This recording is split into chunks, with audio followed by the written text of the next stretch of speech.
Chapter 794. Shi Muqing took the Shi family's money for granted and treated others as fools. He didn't even ask if others agreed. Ning Shu's secretary said, "Inform the finance department that Shi Muqing's cooperation project is not approved.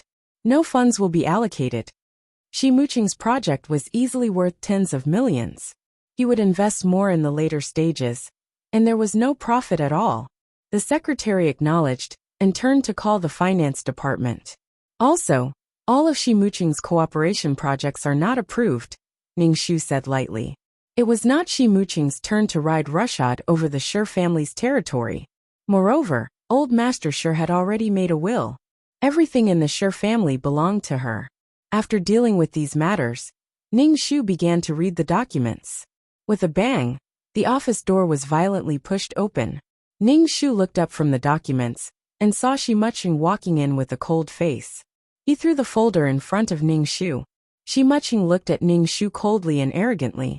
"Why is the cooperation project not approved?" He went to the finance department to get the money, but was told that the cooperation project was not approved.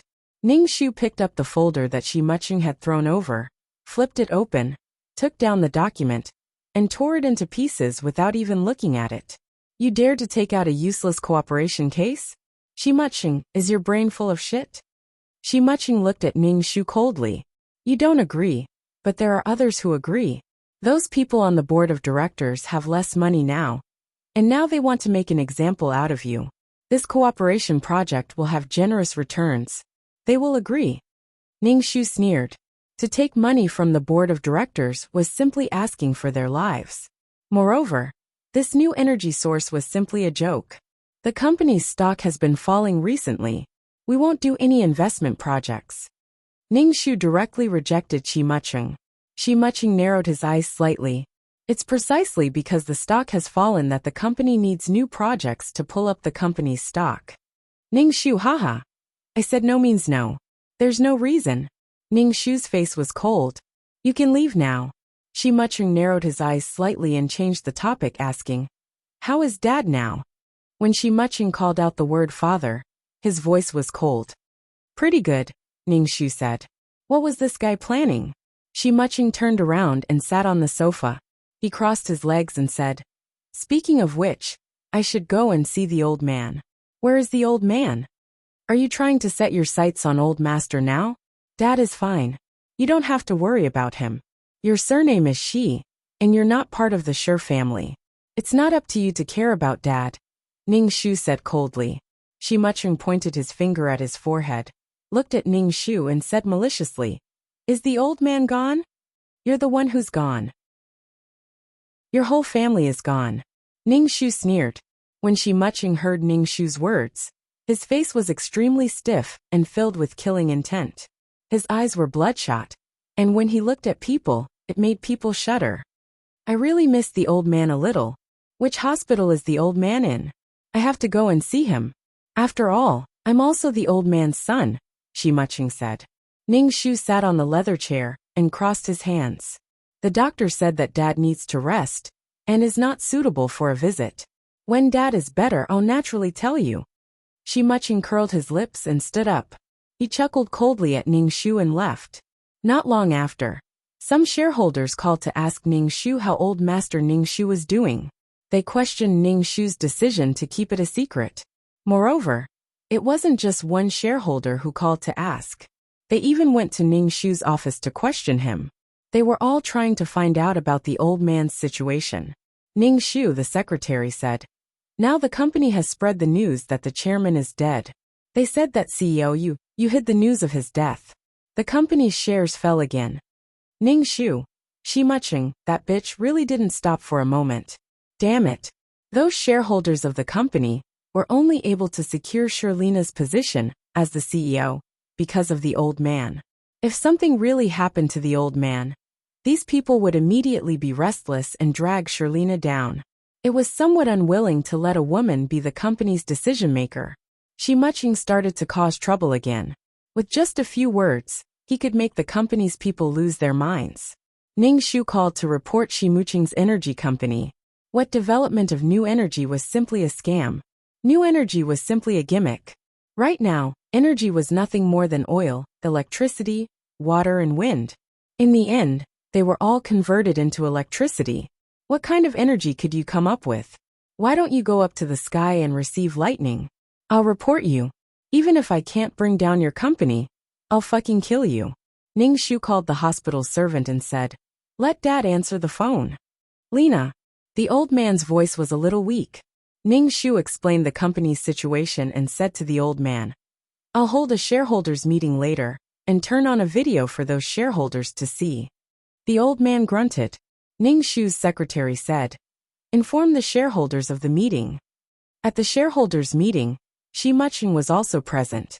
He was sitting on a chair, and when he saw Ning Shu, he curled his lips and sneered. Ning Shu couldn't be bothered with this bitch and said directly, "Now, the chairman wants to say a few words to everyone." Ning Shu connected the video on the computer, and the old man appeared on the big screen. The head of the hospital bed was raised, and the old man was lying on the bed with a serious and dignified expression. "During this period of time when I'm recuperating, all the company's matters will be handed over to the CEO, Lena." "Chairman, how are you feeling?" a shareholder asked the old man. "This video was recorded in advance." The old man said indifferently, "Not bad. You're all elders, so support Lena's work. It won't be long before I can be discharged." The shareholders looked at each other and said, "Chairman, don't worry." Shi Muching frowned tightly, because he actually saw that servant in the video. Didn't he get someone to deal with that servant? Why did she appear in the old man's ward? Then, did Lena and the old man also know about his relationship with Sinan? Since they knew, why didn't they do anything? Shi Muching looked at Ning Shu. Didn't he care about his daughter at all? Or was this family playing a badger game, and Sinan was the tool? Shi Muching's face was cold and stiff. His expression was a little irritable, making his face and lips red. There was a straight red mark between his eyebrows. Ning Shu turned off the video and said coldly, "Now that the company is in crisis, we're all in the same boat, and we'll share the risk. I don't want anyone to do things that harm others without benefiting themselves. Everyone, support my work, and I'll definitely guarantee the interests of everyone here." Chapter 795. After the meeting, Shi Muching walked up to Ning Shu and asked, "Where is Old Master?" "I told you, Old Master is not suitable for visitors right now," Ning Shu said coldly.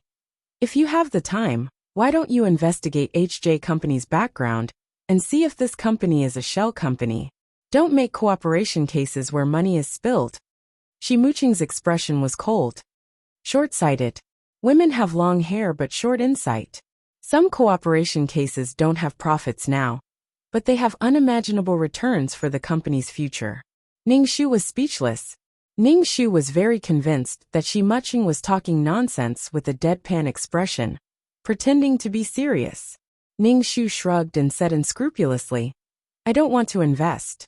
I'm just short-sighted. I won't pass the cooperation case and I won't pay. What can you do to me? Come and bite me. Jump up and bite me." Shi Muching's eyes flashed and he said, "You said that Old Master is not suitable for visitors right now. Why is that servant in Old Master's ward?" "Of course she's taking care of Old Master." Ning Shu and Shi Muching looked at each other. "Since when do you care about such a little servant?" "It's not that I care, but Sinan misses the osmanthus wine balls made by this servant, and asked her to come back and make them for my niece. Taking care of Old Master is more important. Sinan won't die if she doesn't eat for a day." Hearing Ning Shu's words, Shi Muching's eyes were sharp. He sneered and said, "Sinan is your daughter, but you don't care about her at all. I wonder if she's your daughter." "What does it have to do with you whether she's my daughter or not?" Shi Muching became more and more confused, and felt that he had fallen into a trap. Shi Muching still wanted to say something, but his phone suddenly rang. Shi Muching glanced coldly at Ning Shu and picked up the phone. As soon as he heard the contents of the phone call, Shi Muching's face suddenly became gloomy and terrifying. He turned to look at Ning Shu and said coldly to Ning Shu, very good, very good." His energy company was going to be investigated again, and this was done by this woman in front of him. When he said that he wanted to invest in this company, someone immediately reported the company. This company was originally set up by Shi Muching at the last minute. The purpose was to take money from the Shi family's company. Even if it was taken over, there was no loss to Shi Muching at all. However, this slap on Shi Muching's face made the proud and arrogant Shi Muching feel that his dignity had been trampled on. Shi Muching's eyes were filled with killing intent. At the same time, he straightened his expression and looked at Ning Shu with vigilance. Ning Shu tilted his head. What are you talking about? I don't understand. Shi Muching turned around and left the meeting room. He went straight to the company's garage and stepped on the accelerator to return to the villa. Ning Shu smiled as he watched Shi Muching leave with boundless anger. Speaking of which, she hadn't seen her daughter for a while. She had to go back and see how she was doing. Ning Shu drove back to the Shi family's villa. Shi Muching's car was parked in front of the villa. Ning Shu walked into the living room and saw Shi Muching on top of Shi Sinan, one hand strangling Shi Sinan's neck. Shi Muching's eyes were malicious as he said viciously, "What exactly are you and your family plotting?" Shi Sinan was choked by Shi Muching until she couldn't breathe. Tears flowed from the corners of her eyes. She had no idea what her uncle was talking about. As soon as her uncle returned, he was strangling her neck viciously. Seeing the suspicion on her uncle's face, Shi Sinan's heart ached as if it was being torn apart. The good times from before were like a dream. Shi Muching's heart ached when he saw Shi Sinan's ignorant and innocent look. However, when he thought about how she had attracted his attention by leaning on him like this, even if he was so angry that he wanted to strangle her to death now, his body was restless. He wanted this woman to gasp for breath under his body, tear her apart and possess her. He simply didn't know what to do with her. Shi Muching's lower abdomen was tense now, and he couldn't help but loosen his grip on Shi Sinan's hand. Shi Sinan instantly exhaled and coughed violently. Seeing that Shi Sinan was breathing, Shi Muching strangled her neck again, causing Shi Sinan's face to turn red. Shi Sinan's eyes were blank and innocent as she looked at Shi Muching sadly, and didn't resist at all. Ning Shu was speechless. Mental illness. Ning Shu walked over and pushed Shi Muching away from Shi Sinan. Shi Sinan was breathing heavily. When Shi Sinan saw Ning Shu, she immediately hugged Ning Shu and cried aggrievedly, "Mom!" Ning Shu pushed Shi Sinan away and sized her up. He couldn't help but want to laugh in his heart. Shi Sinan had become much plumper, her arms were fatter, and her thighs were thicker. She was wearing loose pajamas now, revealing her calves. Her calves and stomach had also become thicker, making her legs look shorter. Shi Sinan was now twice as thick as before. Her face was slightly swollen and oily. She was no longer the little girl who used to smile sweetly. A fair complexion covered 3 ugliness. A tall complexion covered 5 ugliness. A rich complexion covered 100 ugliness. And a fat complexion ruined everything. Shi Sinan would only get fatter. Ning Shu didn't look at Shi Sinan. He turned to look at Shi Muching. "Why are you hitting Sinan? Do you want to fight?" Shi Sinan immediately stood in front of Ning Shu. She straightened her neck and said hoarsely to Ning Shu, "Mom, don't fight. Let's talk things out." Ning Shu glared at Shi Sinan and blinked thoughtfully. There were still red marks on Shi Sinan's neck, and her face was still flushed. She had forgotten that Shi Muching had fiercely strangled her just now. Did she only have 7 seconds of memory? Ning Shu wanted to kneel down and write the word convinced.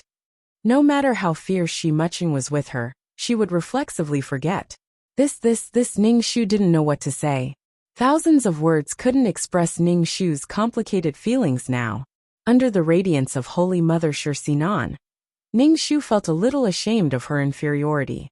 "Mom, let's talk things out. I don't want you to fight," Shi Sinan said again. Her eyes were pitiful, but coupled with her slightly enlarged face, Ning Shu couldn't bear to look at her directly. She looked like she was saying, "I'm fine, I can hold it in. As long as everyone is fine, it's okay for me to suffer a little." Shi Muching looked at Shi Sinan with a complicated expression. What a silly girl. The Shi family was full of sinister and cunning people. But this girl was so pure and silly that it made one's heart ache. Shi Muching's expression kept changing.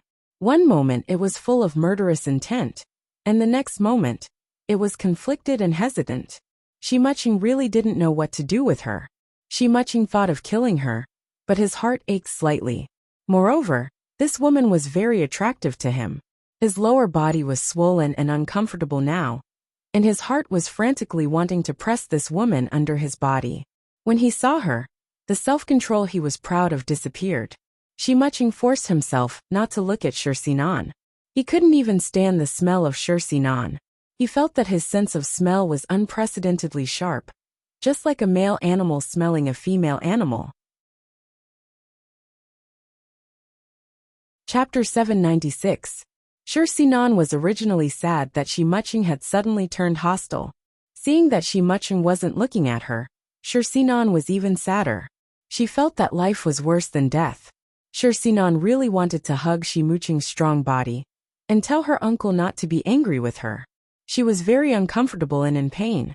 No one in the living room spoke, and the atmosphere was very stagnant. Ningxu suddenly said, "It's noon now. After lunch, I'll go to the hospital to see your grandfather." Shi Sinan's face was full of pain, and she was in a trance. She didn't hear Ningxu's words at all. Ningxu asked the servants to prepare lunch, but the dishes served were all oily and fishy. There were big fish and big meat, and Ningxu even saw braised pork knuckles and soy sauce.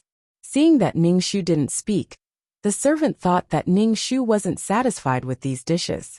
The Shi family's food had always been bland, so she quickly explained, "This is what little miss likes to eat." Ningxu nodded. "Make 2 vegetarian dishes." Shi Muqing, Ningxu and Shi Sinan sat at the dining table. Shi Sinan was still in so much pain that she wanted to die, but in the face of a table of dishes, her eyes were focused. Shi Sinan's stomach made a rumbling sound. She was obviously hungry. Shi Sinan didn't feel it before, but now that she was facing a table of dishes, she was so hungry that she couldn't help but want to stuff all the food on the table into her mouth. Shi Sinan couldn't help but swallow her saliva as she stared at the braised pork shoulder. Recently, Shi Sinan didn't know what was wrong with her. How could she eat so much? And her stomach was very hungry. Now that she was full at noon, she was starving before dinner and had to find something to fill her stomach. After dinner, she had to get up in the middle of the night to find something to eat. Shi Sinan suspected that she was with her uncle. She consumed too much energy every day and spent most of the day with him. Seeing Shi Sinan like this, Ningxu smiled subtly and said, "Go ahead and eat." Shi Sinan quickly picked up the bowl. Seeing that Shi Muqing was only drinking water and not eating, she couldn't help but say, "Uncle, you eat too." Shi Muqing could not help but feel his heart soften when he saw this girl carefully trying to please him. However, he really didn't have any appetite. He hadn't had any appetite for a long time. Every day, his mouth was dry and his tongue was numb. He couldn't taste anything at all. In any case, his mouth was dry, especially when Ningxu was still sitting opposite him. Shi Muqing lost his appetite even more. Seeing the little girl looking at him like this, Shi Muqing picked up the bowl and ate very slowly. His movements were elegant and noble. Most of the time, he just kept drinking water. On the other hand, Shi Sinan was wolfing down the food. Her mouth was oily, and her cheeks were bulging. The dishes on the table were finished in no time. The 3 of them had eaten so much, and most of it was eaten by Shi Sinan. It was simply unimaginable. What used to be a little bird's stomach was now a rice bucket. Ningxu only smiled faintly. "Go upstairs. I have something to talk to you about," Ningxu said to Shi Sinan. Shi Sinan didn't answer Ningxu. Instead, she looked at Shi Muqing immediately. Seeing that Shi Muqing didn't speak, Shi Sinan didn't know what her uncle meant. Ningxu said, "Mom, what's the matter? Let's talk here." "Are you sure?" Ningxu looked at Shi Sinan. Damn it. Did Shi Sinan have to ask for Shi Muqing's opinion before doing anything now? What was the point of raising a daughter for so long, warming the bed for a man, giving birth to a man's child, and working like a horse for a man? Ningxu suddenly felt a little tired. It was said that how could a woman be loved if she wasn't stupid and sweet? But if she was like Shi Sinan, Ningxu would rather die alone. However, it seemed that she was going further and further down the road to dying alone. "Mom, what do you want to talk to me about?" Shi Sinan asked. Ningxu said faintly, "Nothing, as long as you're happy." Ningxu took her bag and left. She must be crazy to talk to Swordsman endlessly. She originally wanted to give Swordsman another injection, but now that she saw Swordsman like this, there was no need. If she ate like this, her weight would double in less than 2 months. With the addition of hormone and fattening medicine, Swordsman's weight would soar like a rocket. The head cone acupoint was on the stomach meridian. Ningxu's injection would strengthen Swordsman's digestive ability and increase her appetite. The most intuitive manifestation was that people got hungry very easily. Once they were hungry, they would want to eat like crazy. Not long after they were full, they would be hungry again. The body didn't need so much energy, so it could only be stored and formed into fat. The Sure family could still afford to raise a big fat person. She just didn't know if Swordsman could face a fat person like herself. Swordsman watched Ningxu leave and looked a little annoyed. She had made her mother angry again.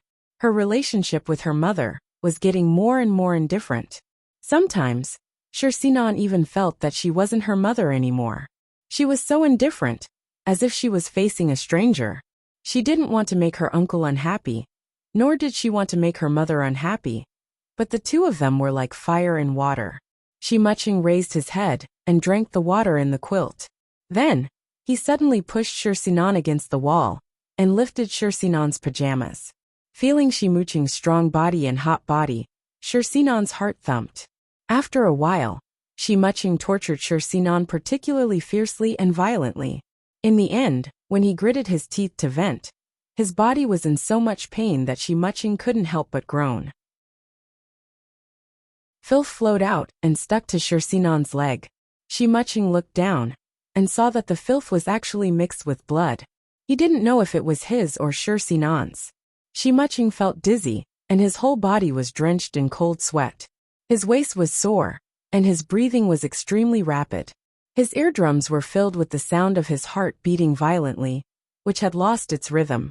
Even so, his lower abdomen was still tight and ready to go. He still wanted to be entangled with this woman. Shimuching felt that he couldn't take it anymore. He propped his arm against the wall. This little vixen was really going to suck him dry. Shimuching felt uncomfortable down there. He took 2 deep breaths, threw Swordsman on the sofa, and pressed her down. The wall was too tiring. Changed positions, because of the company's matters and the setback with Ningxu. Shimuching suspected that Swordsman was bait deliberately released by the Sure family. But in the face of the confused Swordsman, Shimuching felt a little helpless.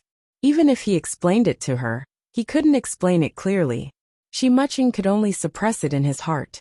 If he really found out that Swordsman was no different from the rest of the Sure family, he definitely wouldn't show mercy. Shimuching doubled his torture of Swordsman. Swordsman frowned in pain under Shimuching's body and kept shouting in pain. But Shimuching didn't pay attention to her at all. Swordsman felt as if her body was being torn apart. Seeing Shimuching biting and sucking on her body with bloodshot eyes, Swordsman was a little scared and could only bite her lip tightly to endure it. Swordsman felt that her lower body was numb, and she was sweating all over. This was the first time she felt so painful. Uncle was really too rough.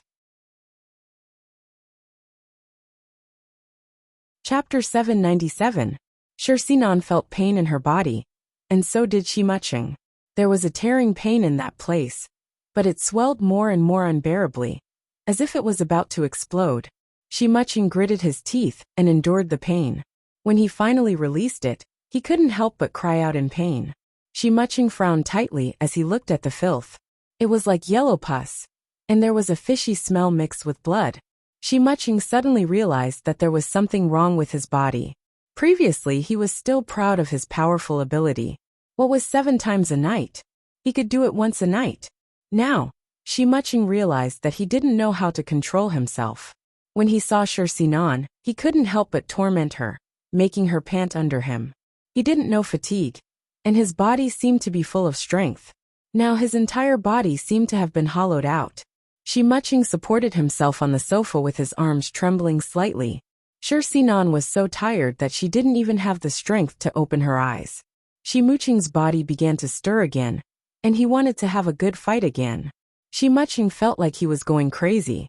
He quickly got up, put on his clothes, and left without looking back, as if there was a malicious spirit chasing after him. Sinan couldn't help but be heartbroken when she saw how cold and heartless her uncle was. She covered her private parts with her pajamas and lay motionless on the sofa. Sinan lay on the sofa and cried silently. She looked devastated, as if the whole world had abandoned her. Shimuching left the villa and went to the hospital for a checkup. The doctor said that he had to abstain from sex and recuperate for a while. He prescribed some kidney-nourishing medicine. Shimuching didn't want to return to the Shi family villa anymore. As long as he thought of Sinan, Shimuching's heart trembled and his body became incomparably hot. Even if Sinan wasn't by his side, Shimuching still wanted to stroke himself. Shimuching suspected that Sinan was a vixen who specialized in sucking men's essence. Otherwise, why couldn't he control himself when he saw Sinan and wanted to torture her to death? Shimuching took the kidney-nourishing medicine prescribed by the doctor, but it didn't work. Now that his body was already weak, taking the kidney-nourishing medicine made Shimuching's body hot instead. Now, even if Shimuching went to the toilet, he would leak, but not much, only a little. Although Shimuching didn't return to the Shi family's villa, he would think of Sinan from time to time.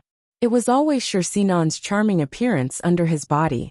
When Shimuching thought of this, his lower abdomen tightened. There was really no other way. Shimuching could only relax. However, after relaxing, he was always dizzy. His heart felt like it was about to explode. But after the climax came, how could he still care about these things? Shimuching went from being well-fed to being annoyed and regretful to being well-fed to being well-fed to being annoyed and regretful to being well-fed to being well-fed to being annoyed and regretful to being well-fed to being well-fed again to being annoyed and regretful to being well-fed again to being well-fed to being well-fed again to being annoyed and regretful. In such a vicious cycle, as long as the name Sinan appeared in Shimuching's mind, it was enough to make him excited for a day. Whenever he thought of Sinan, his mind would be filled with Sinan's seductive appearance. Therefore, it made no difference whether he was in the villa or not. Shimuching had lost a lot of weight, his eyes were dark, and the growth of his beard had slowed down. In the past, he had to shave every morning, but now, it was fine even if he didn't shave for a few days. This was a sign of insufficient kidney power. Shimuching ran to the hospital. Everyone said that he was overworked and needed to recuperate. Shimuching frowned tightly. He felt very uncomfortable. He was dizzy, as if something was pressing down on him. It was very heavy. When he was free, he would simply collapse from exhaustion after practicing 2 sets of military boxing. His entire body would sweat, and his body would fluctuate between hot and cold. Now, Shimuching's body was very abnormal. Ning Shu found out from the villa's servant that Shimuching hadn't returned to the villa for a while. The servant called to tell Ning Shu that the villa's living expenses were gone. Only Sinan was in the villa. She washed her face with tears all day long. How could she know about money? Sinan cried as she stuffed food into her mouth. She was determined to turn her grief into appetite. The servant also said that Sinan had grown a little fat. Ning Shu instructed the servant to cook whatever Sinan wanted to eat. There was no need to save money. Ning Shu hung up the phone and went to see the surrogate mother. Now that the child was 3 months old, the surrogate mother's belly was slightly bulging, and all aspects of the examination were normal. Ning Shu sent some spiritual energy into the surrogate mother's body to strengthen her body. It was also good for the fetus to be less sick. After seeing the surrogate mother, Ning Shu went to the hospital to see old Master Li. After a few months of recuperation, old Master Li could barely get out of bed and take 2 steps. After all, he was old. After suffering such a serious injury, it was difficult for him to return to the past. Seeing Ning Shu, old Master Li asked, "How's the company?" Fortunately, the stock price has stabilized. It hasn't fallen or risen again. There's nothing wrong with the company. Ning Shu helped old Master Li lie on the bed. He held old Master Li's hand and sent some energy into his body. Old Master Li nodded and asked, "Where's Sinan?" She hadn't come to see him for several months, nor had she called him. Ning Shu said, "I didn't want her to come to see you. I was guarding against Shimuching. In the end, a girl is biased. That girl doesn't understand her responsibility as a member of the Sure family. Old Masterly sighed and said, in the end, she got the wrong idea. Old Masterly was referring to using Sure Sinon to tie down Shi Muching. But Sure Sinon really didn't have the ability. If this task had been done by Sure Lina, who had been in the business world, she might have succeeded. It was just that Sure Lina was almost 2 years older than Shi Muching. So Old Masterly wanted to use his granddaughter. Did Sure Sinon need to understand her responsibility as a member of the Sure family? No, she just needed to wait for the right person. Sure Lina was also a woman. She was responsible for the Sure family and the livelihood of the entire company. But when it came to Sure Sinon was like an angel who didn't eat the food of mortals. It was Sure Lina and Old Master Li's problem. Sure Sinon should have known her responsibility from a young age. Didn't she have to pay a price to enjoy brocade clothes, delicious food and servants? Ning Shu talked to Old Master Li for a while, then went to the company without stopping. Shi Muching hadn't come to work for a while, and the vice president's office was empty. In fact, it didn't make any difference whether Shi Muching came to the company or not. Ning Shu directly deducted Shi Muching's salary and didn't let the finance department transfer money to Shi Muching's card. It had to be known that the salary of a vice president of a company wasn't small. This money could be saved to add a few more office equipment to the office. It was just that he hadn't appeared for such a long time, and Ning Shu felt that Shi Muching was holding back some big move. Ning Shu felt that he had to be on guard in case something out of control happened. Damn, Shi Muching's body was really strong. If it were any other man, they wouldn't have been able to bear it. Sure enough, he was favored by the heavens. Chapter 798. Ning Shu had always been on guard against Shi Muching, but after a long time, Shi Muching seemed to have evaporated from the face of the earth. Ning Shu called the villa and asked the servants if Shi Muching had gone back, but he was told that Shi Muching hadn't returned to the villa. Ning Shu hung up the phone. Where on earth had this guy run off to? Ning Shu simply ended his work and prepared to go back to the villa to take a look. As soon as he walked into the entrance, Ning Shu heard faint sobbing. Ning Shu thought that he had entered a haunted house, and goosebumps instantly rose on his skin. As he walked in, he saw a fat girl sitting on the sofa, eating potato chips and drinking Coke, crying silently. Ning Shu raised his eyebrows. After not seeing her for a while, Sure Sinon had gained a lot of weight.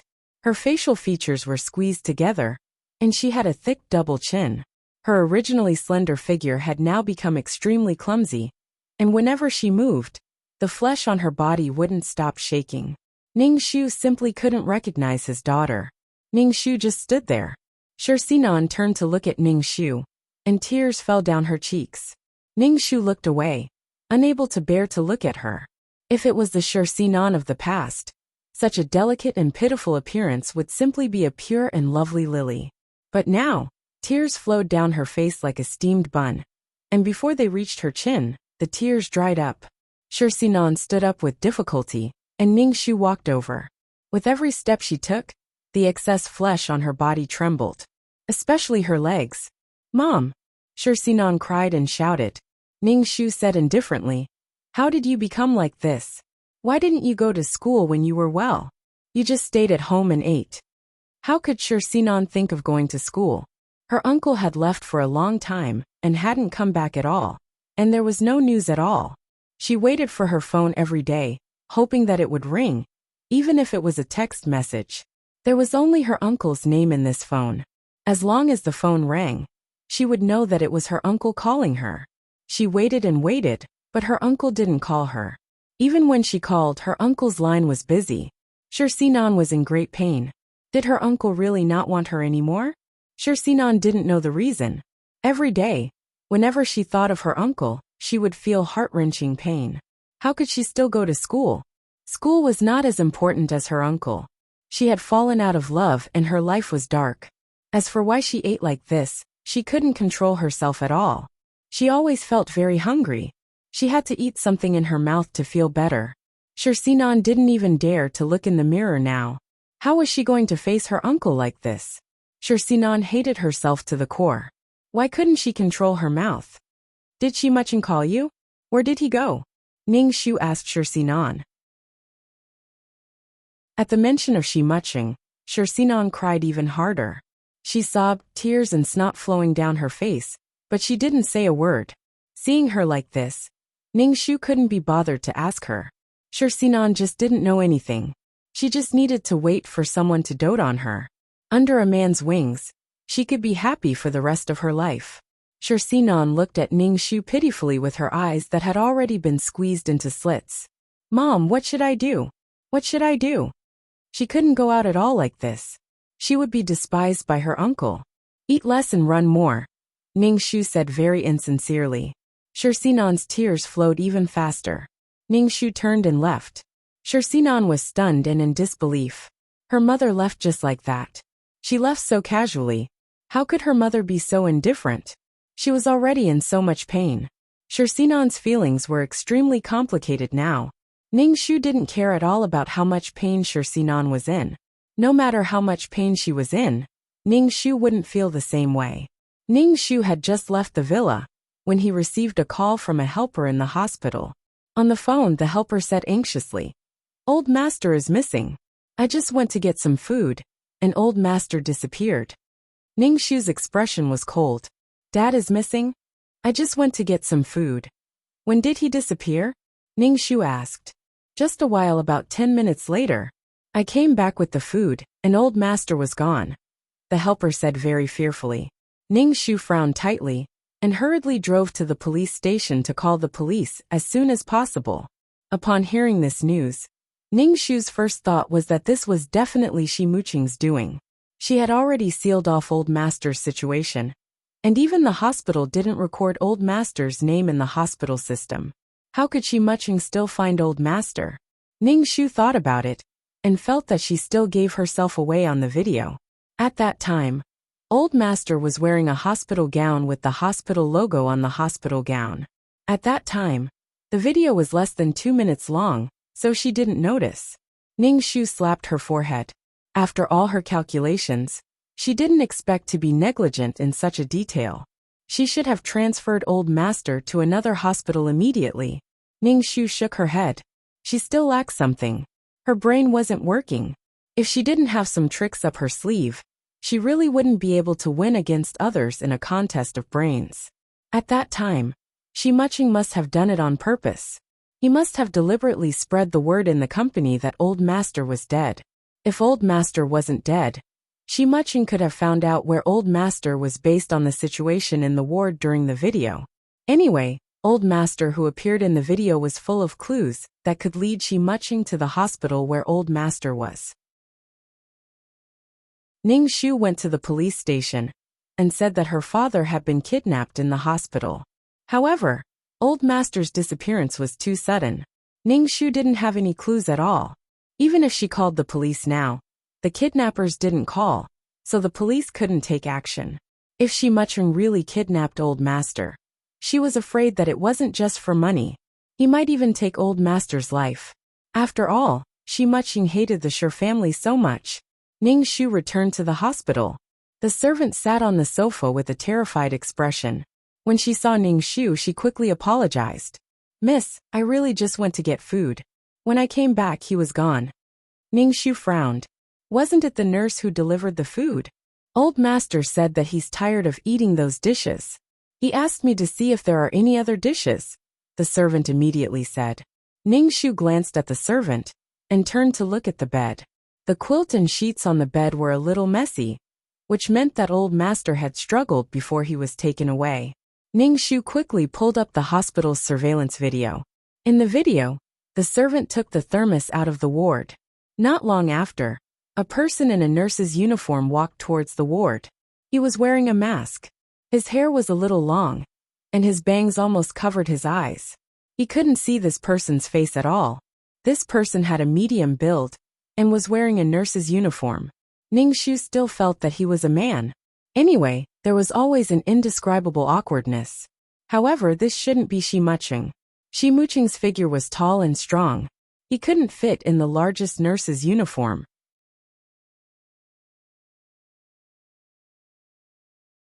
Chapter 799.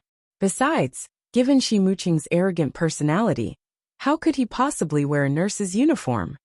However, even if this person pretending to be a nurse wasn't Shi Muqing, he was related to him. The person in the nurse's uniform walked into the ward. After a while, the man pushed the wheelchair out. The old man in the wheelchair had his head tilted to one side, and his body was motionless. He had obviously lost consciousness. Ning Shu looked at the surveillance footage and sighed heavily.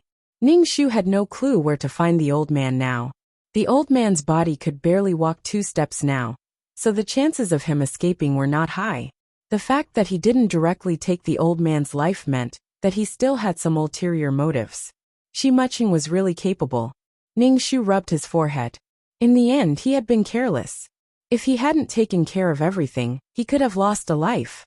Ning Shu sent the video to the police station to prove that his father had really been kidnapped. However, Ning Shu saw the license plate number of the car on the surveillance footage at the entrance of the hospital. The image was a little blurry, and he could only roughly make out the shape of the number. After getting this number, Ning Shu immediately went to check on the owner of the car. Then, he went to the traffic department to check on the car's whereabouts. Just as Ning Shu was dizzy from all the work, his phone rang. Ning Shu saw that the caller ID was his home number. Ning Shu picked up the phone, and Shirsinan's nasal voice came from the other end. "Mom!" Ning Shu raised his eyebrows. Shirsinan rarely took the initiative to call him. Now that she suddenly called, something must have happened. "Mom, I feel so bad. Mom, where are you now?" Shirsinan sobbed as she spoke. She was alone in the living room of the villa. It was dark outside, and the servants were in their own rooms. They wouldn't come to the living room. Shirsinan curled up on the sofa alone and summoned the courage to call Ning Shu. Now, Shirsinan felt as if she had been abandoned by the world. She felt so lonely and scared. The night breeze blew against the French windows. It was cold and scary. Ning Shu was so busy that he didn't have time to comfort his lonely daughter. He said directly, "Your grandfather is missing. I'm busy looking for him now." How could this be? Shirsinan's voice was unusually shocked. Ning Shu looked at the road surveillance footage of the traffic department and saw the direction the car was heading in. He had a vague idea of what was going on. There was a villa in Shi Muqing. Regardless of whether the old man was in that villa or not, Ning Shu had to go there. "Mom, why did Grandpa go missing?"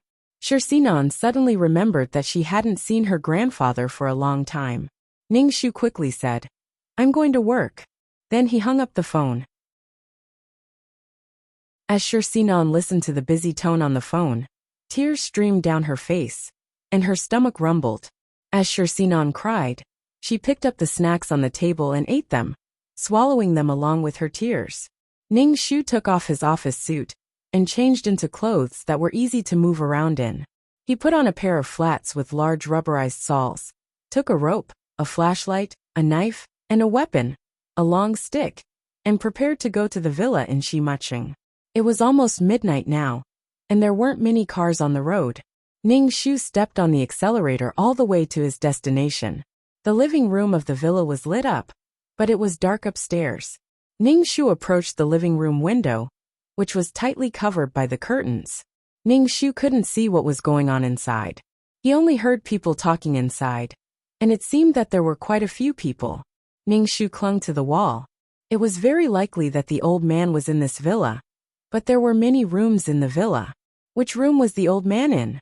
Before figuring out the situation, he couldn't act rashly. What if he tried to kill the old man? Besides, he didn't know how many people were inside. Ning Shu wasn't sure if he could beat these people. Ning Shu raised her head and saw the air conditioner box. She carefully climbed up the tree beside the villa, mobilized her Qi Jin, and jumped onto the air conditioner box. Then, she used the air conditioner box to reach the balcony of the room on the second floor. Ning Shu walked into the room and turned on the flashlight to check the situation. There was no one in the bedroom.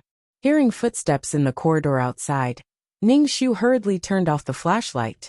When the footsteps disappeared, Ning Shu slowly and gently opened the door.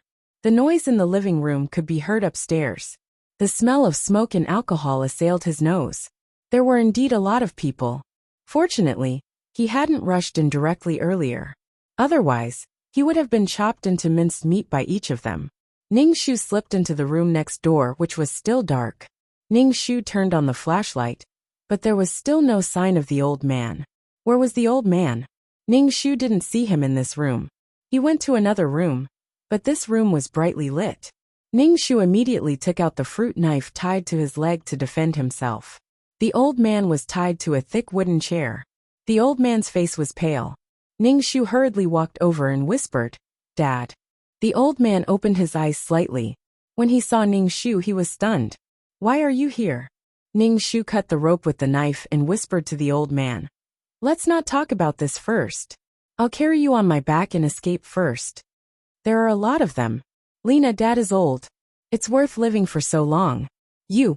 The old man still wanted to say something, but Ning Shu carried him on his back and touched his wound. It was very painful. Ning Shu used the rope to tie himself and the old man together. He used his free hands to tie the remaining rope to the bed leg. He pulled the rope and slowly slid down from the window.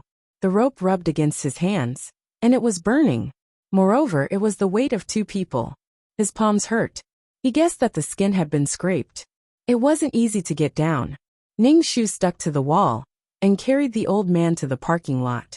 He released the old man and put him in the car. Then he quickly drove away. After the car drove for a while, Ning Shu heaved a sigh of relief. He was lucky to have successfully saved the old man. No, it should be Shirlina's tireless investigation of Shimu City that let Ning Shu know that there was a villa in Shimu City there. Ning Shu took out his phone to call the police. From the rearview mirror, he saw a few cars speeding toward him. Did they find that the old man was missing? Ning Shu's face was serious. He stepped hard on the gas and went straight to the police station. "Come and fucking chase me, come and chase me." The cars behind him were very fast. Some people even stuck their heads out of the window. Ning Shu shouted for him to stop. Ning Shu ignored him. He pursed his lips tightly and stepped on the gas pedal. Ning Shu called the police. A police car came from Ning Shu's direction. It bumped into Ning Shu head-on. The car that was chasing Ning Shu immediately turned around and drove away. At this time, Ning Shu was really relieved. He turned around and saw that the old man had fainted.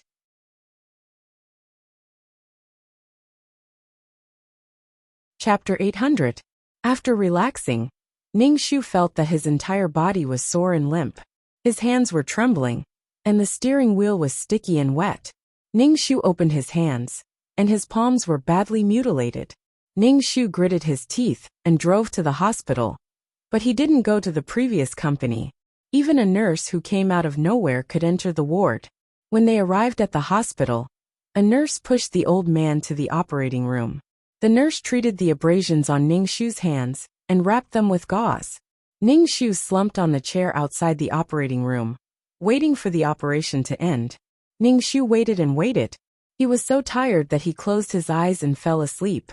It was the nurse who woke Ning Shu up. "How's my father?" Ning Shu asked. "His life isn't in danger. He's been transferred to the intensive care unit," the nurse said. Ning Shu nodded and found a bed to sleep. He was very tired. After Ning Shu woke up, he went to the ward to see the old man. The old man had already woken up. When he saw Ning Shu, his gaze was particularly complicated. "Dad, why did they capture you?" Ning Shu asked. The old man said weakly, "You probably can't imagine why they captured me. They want me to write a will and donate all my family assets and company to a charity organization." Ning Shu was speechless. "Did you write it, Dad?" The corners of the old man's mouth moved slightly. "I did. I'm old and can't take the torture. Writing it will give me a quick death. Anyway, I've already made a will before. It's notarized by the law. The will they want is useless. I don't plan on coming back alive."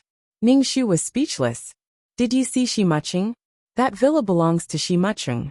Shimuching must have done this," Ning Shu asked. "No, I didn't see him. He didn't appear from the beginning to the end," the old man said. "Shimuching was so cautious." Ning Shu turned on his tablet and looked up the charity that his grandfather had mentioned. He only found 1 or 2 pieces of information online, but none of them were useful. It was probably newly established again. Shimuching liked to play this kind of game the most. If I don't want to stay in the hospital, I'll go home. I'll see what he can do to me, the old man said. If 10 security guards aren't enough, then 20 or 30. Ningxu nodded and went through the discharge procedures for the old man. He hired a better doctor to follow him to the villa. Ningxu went to the security company and found 20 security guards to guard around the villa. The old man sat in his wheelchair and entered the living room. Seeing that the living room was empty, he couldn't help but ask, "Where are the others?" Servants are not allowed to enter the living room, except when serving the dishes. Ningxu said lightly. "Why?" the old man asked. Ningxu smiled. "Dad, you don't want to know the reason." This was because there were many places in the villa where Shimuching and Shursinon played. The old man returned to his room and lay down on the bed. Ningxu opened the door to Sinan's room and walked in. Shursinon was still sleeping. Her huge body was lying on the bed, making the bed seem small. She had probably gained weight. She was snoring when she slept, and saliva was dripping from the corner of her mouth. Shursinon had gained weight again. Ningxu pushed Shursinon, but she didn't wake up. She turned over, and the bed creaked. Get up, Ningxu shouted. Shursinon opened her eyes. When she saw Ningxu, she sat up with difficulty. Ningxu shouted, "Mom, your grandfather is back. Go and see him," Ningxu said to Shursinon. Shursinon got up from the bed and went to the old man's room. Ningxu followed her into the room and heard the old man's shocked voice. "Who are you?" "Grandpa, I'm Sinan," Shursinon said sadly. The old man was speechless for a long time. "Why are you like this?"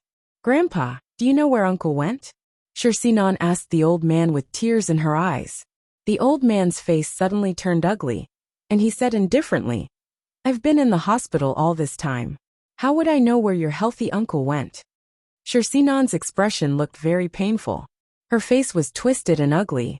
The old man sighed and said, "Grandpa is tired. You can go out." "Grandpa, you really don't know where Uncle went?" Shursinon asked unwillingly. Why did no one know where Uncle went? Uncle left without saying goodbye. Didn't he know how sad and scared she would be? "Let Grandpa rest," Ningxu said. "Your uncle will be back soon." "Really?" Shursinon immediately widened her eyes and looked at Ningxu. Ningxu nodded. In this case, Shimuching might come back to check on the situation. Shursinon's face lightened up a little, and her eyes were filled with anticipation. Ningxu just watched silently. In Shursinon's life, there was nothing else except love. Ningxu felt that she would never be able to understand this kind of passionate love without regrets. She was usually a normal person, but when it came to love, it was as if she had lost her mind. The people at the police station informed Ningxu to go over and make a statement. They said that they had caught 2 suspects. There were so many people, but only 2 were caught. The suspects who kidnapped the old man also confessed that they wanted the old man to write a will and donate all the family assets to this charity. The police investigated this charity. It was an underground gang organization, and the charity had targeted the old man as soon as it was established. In their words, the old man had no heirs and only had a daughter and granddaughter, so it was not surprising that he would donate his assets. This charity did not belong to Shimuching, and that villa did not belong to Shimuching. Shimuching had transferred it to someone else. That was to say, this matter had nothing to do with Shimuching at all. Shimuching had cleared himself completely. Fuck, this matter was not done by Shimuching. She was going to eat shit. Kidnapping and extortion was a felony. Those who were caught would be sentenced, and those who ran away would be wanted. In any case, they would have to live a life of hiding. But where did Shimuching go? He had planned this series of things, but he did not show up. Ningxu wondered what Shimuching was up to next. Ningxu was talking about Shimuching when Shimuching appeared, and was stopped outside the villa by the security guards. When Shursinon heard that Shimuching was back, she immediately ran downstairs with heavy footsteps to the door to see him. Ningxu and the old man were sitting in the living room waiting for Shimuching. When Shimuching walked in, he looked at Shursinon in shock. Especially when he heard Shursinon call him uncle, and look at him with her eyes wide open and affectionate. Shimuching swallowed a mouthful of saliva. It was just that after leaving for a while, Why did it feel like the world was different? This damn fatty in front of him was definitely not the pure and beautiful Shursinan. There was no trace of Shursinan in him at all. No, definitely not.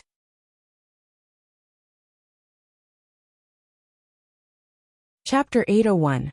Shi Muqing's face turned green as he denied that the person in front of him was the one he yearned for day and night. The moment he thought about it, his entire body heated up, and he couldn't help but have sex.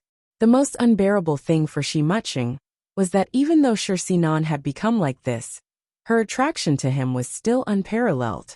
Now, his body was restless, and he wanted to press this deformed and swollen Shursinan under him. Shi Muqing felt like he had seen a ghost. Why had Shursinan become so unrecognizable? His body was still yearning for Shursinan. His body was restless, and his lower abdomen was tense. He could hardly control the desire that burst out of his body. Seeing countless expressions flash across Shi Muqing's face before finally settling on a broken expression, Ning Shu could feel the indescribable sourness in Shi Muqing's heart just by looking at it. This sourness was simply unbelievable. Ning Shu used their hair to tie the two together. No matter how they became, both parties had a huge attraction. Unless one party died. Ning Shu carefully observed Shi Muqing and found that his complexion was extremely bad, as if covered with a layer of dust. His eyebrows were blue, but his cheekbones and lips were red. Shi Muqing's body couldn't take it anymore. Ning Shu curled his lips. Shi Muqing didn't dare to look at Shursinan again. But Shursinan was quite happy and kept her eyes on Shi Muqing. Shi Muqing sat elegantly on the sofa and said when he saw Old Master Shur, "Old Master, no Dad, we haven't seen each other in a long time. You still have the face to come back. Get lost. From now on, you're no longer a member of the Shur family." Old Master Shur said coldly. Shi Muqing curled his lips. "Dad, what did I do wrong for you to chase me away?" The car accident and kidnapping were all done by Shi Muqing, but there was no evidence. He hid behind it, and these things had nothing to do with him. "I'm living well. You wanted to bring me to the Shur family, and now you want to chase me away. What do you take me for?" Shi Muqing said lightly. When Shursinan heard that Old Master Shur wanted to chase Shi Muqing away, she quickly said, "Grandpa, did Uncle do something wrong? Don't chase Uncle away. We're family." "You." The old man choked and couldn't say anything. He couldn't help but cover his chest. His face turned green, and then he said, "You can do whatever you want."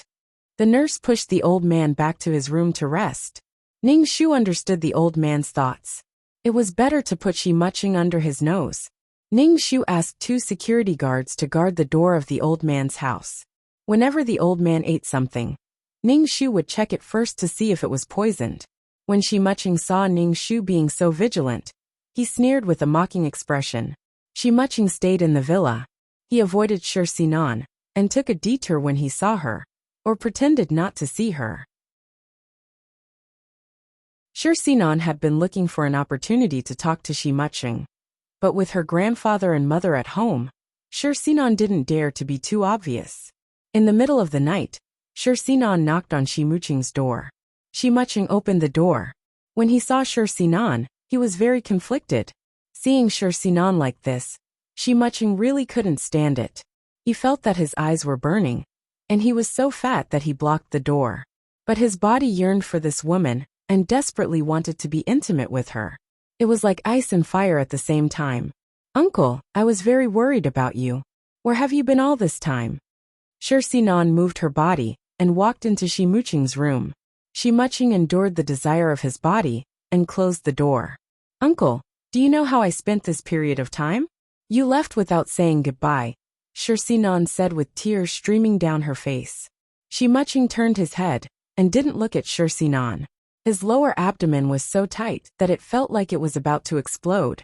Shi Muqing's body was trembling as he listened to Shursinan's long-winded rambling. Fuck. Shi Muqing couldn't bear it anymore. He closed his eyes and directly pressed Shursinan down. What he touched was a piece of fat and soft flesh. Shi Muqing really couldn't bear it anymore, and went straight to the point. It was just that Shursinan was too fat now, and there were many positions that couldn't be unlocked, so he could only use traditional positions. Shi Muqing leaned on Shursinan's body as if he was leaning on a meat cushion. It was very greasy.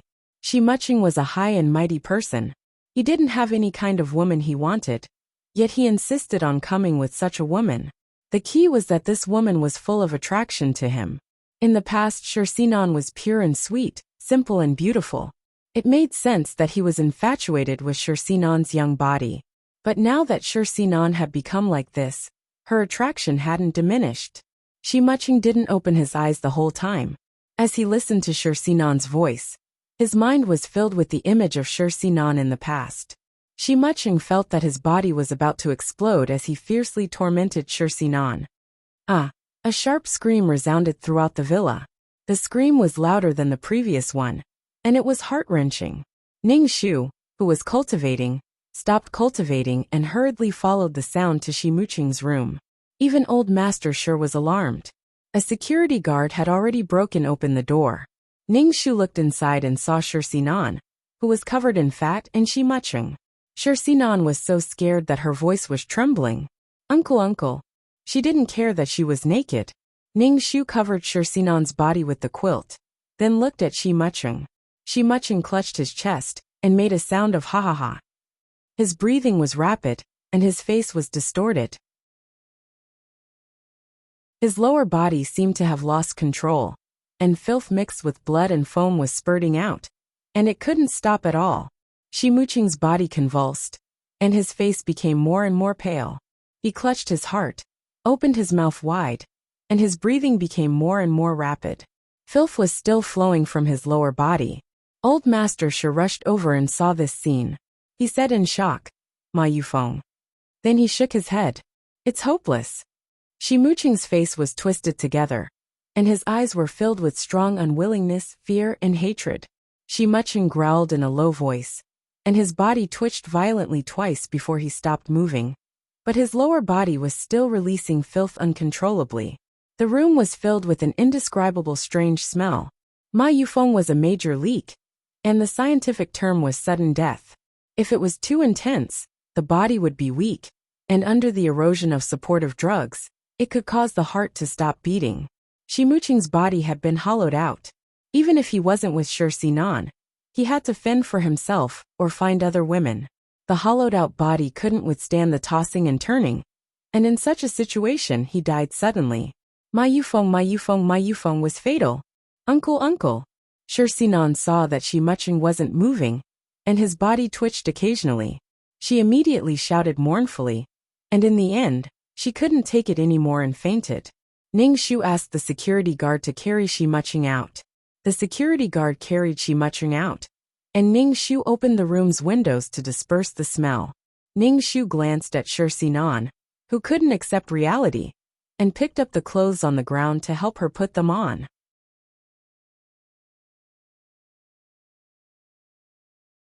Chapter 802. Ningxu dressed Swordsmanship and went out of the room.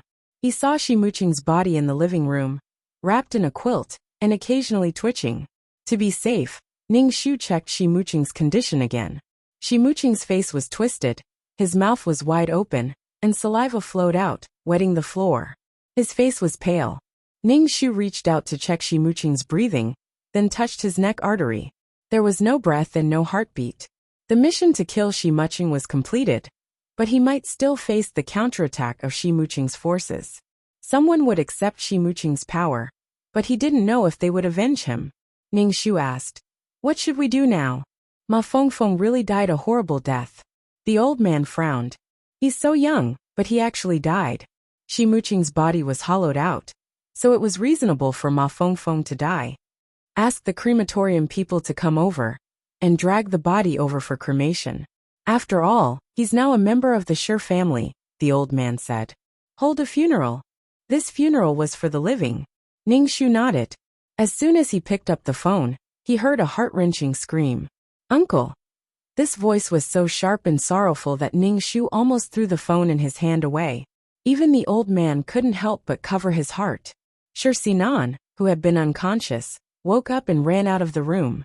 Her fat body trembled as she threw herself on Shimuqing's body. "Uncle, I don't think you're dead. Uncle!" Swordsmanship cried uncontrollably. In her heart, her uncle was omnipotent, and no one could die. Sinan still suspected that she was dreaming. Her heart seemed to be squeezed tightly, and she couldn't breathe. Sinan's heart was full of despair. She couldn't imagine what her life would be like without her uncle. Without her uncle, what was the point of her living? Sinan hugged Shimuching's body, wailed and shouted pitifully, "Uncle, wake up. Sinan is so scared." Sinan felt cold all over. She was in a trance, as if her soul had left her body. Ning Shu called the crematorium. Not long after, someone came to remove Shimuching's body. "Don't touch my uncle. He's not dead. He's not dead." Sinan hugged Shimuching tightly and refused to let go. "No, don't hurt uncle."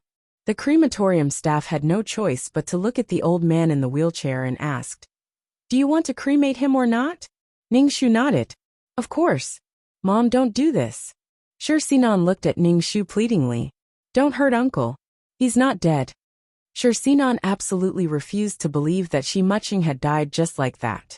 He had died so abruptly, and while they were being affectionate. Ning Shu ignored Sinan's pleading eyes and called several security guards to pull Sinan away. Sinan screamed at the top of her lungs as she watched Shimuching's body being dragged away by the crematorium staff. She struggled and threw herself at Shimuching. Sinan was very heavy, and she was a little crazy and very strong. 4 or 5 security guards actually couldn't hold her back. Ning Shu directly chopped Sinan's neck with one hand and knocked her unconscious. Sinan fell to the ground with a plop, her eyes closed tightly and her face full of tears. The old man wiped his face, looking extremely tired. Ning Shu said, "I'll leave the funeral to you. Okay, you go and rest." It was only early in the morning, and the old man's body was already weak.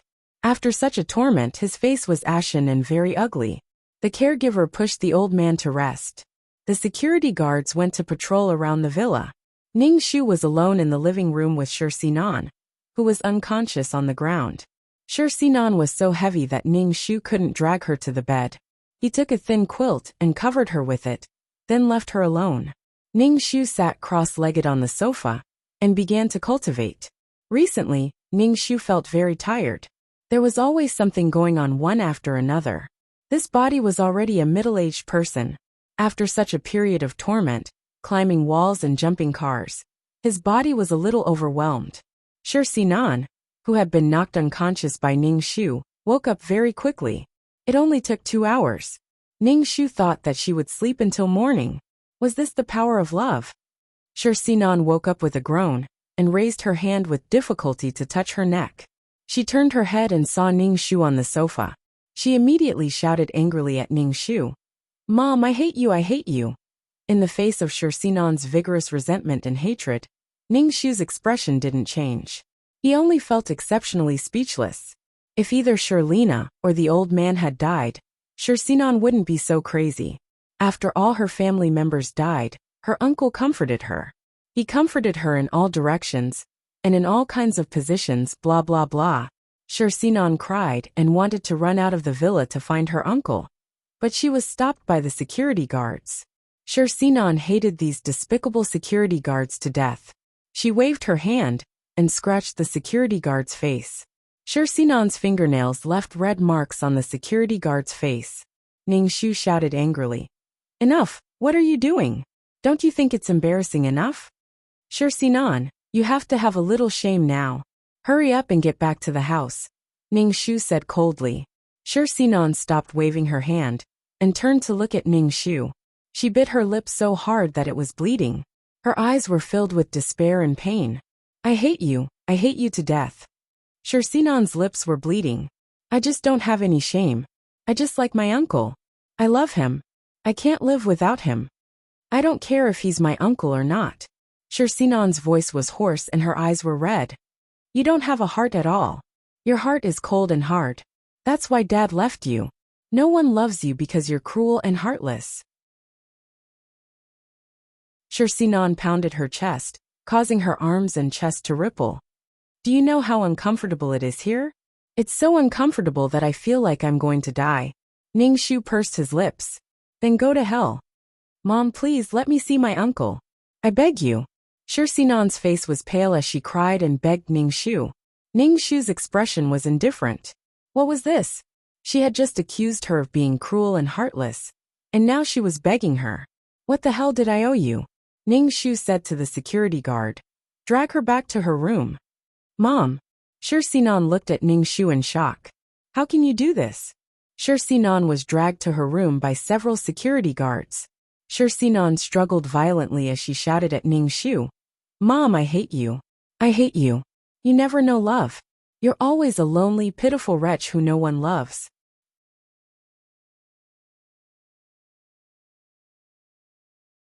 Chapter 803. Ning Shu's expression didn't change as he listened to Shi Sinan's curses. Cursing her to die without a man, he dug his ears. A pitiful worm that no one loves. So scary. I'm so cold, heartless, and unreasonable. If a woman can't wait for the love of the opposite sex, she can't get the respect of the same sex. Women are cheap. The innocent and beautiful Shi Sinan used this as a weapon to attack him. You're an old witch that no one wants. You don't know love. No man doesn't love you. A man's love directly reflects a woman's charm. Shi Sinan was dragged into the room by the security guard. Ning Shu locked the door, and Shi Sinan cried as she banged on the door. Ning Shu ignored Shi Sinan. Shi Sinan shouted in the room. Mom, if you don't let me see Uncle, I'll die for you. I don't want to live without Uncle. Ning Shu was speechless. Ning Shu opened the door. Do you really want to see your uncle thrown into the furnace and turn into a pile of ashes? Nonsense, you're talking nonsense. When Shi Sinan heard Ning Shu say this, she couldn't take it anymore and shook her head frantically. Uncle can't be dead. Impossible. Shi Sinan rushed outside, but Ning Shu pulled her back. Since you want to go, I'll take you there. Ning Shu drove Sinan to the crematorium. At this time, an undertaker was putting on makeup for Shi Mucheng. After the makeup was done, he was about to be cremated. When Shi Sinan saw Shi Mucheng lying motionless on the table, she immediately pounced over. The undertaker was shocked. Shi Sinan hugged Shi Mucheng and wailed.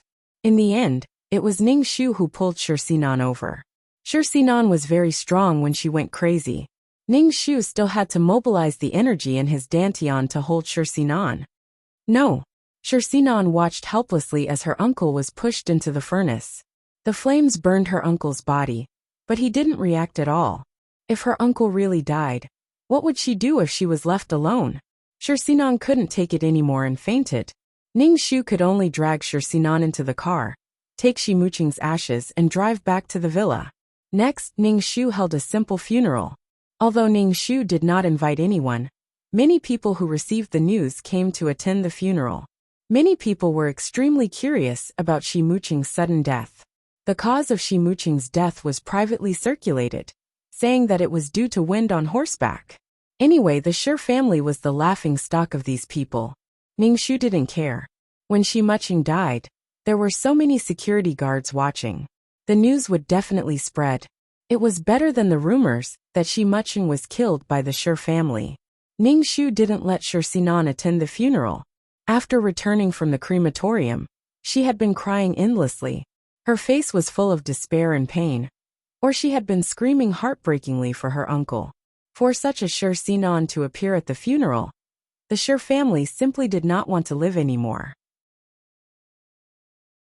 An uncle died on his niece's stomach. This was simply, Madame Shi. A man in a suit and leather shoes walked in front of Ning Shu. He was about 30 years old. Even if he was wearing a suit, it couldn't hide the cold hostility on his body. Ning Shu thought about it in his mind, but he really couldn't remember who this person was. He asked, "Who are you?" "I'm Shi Mucheng's subordinate," the man said.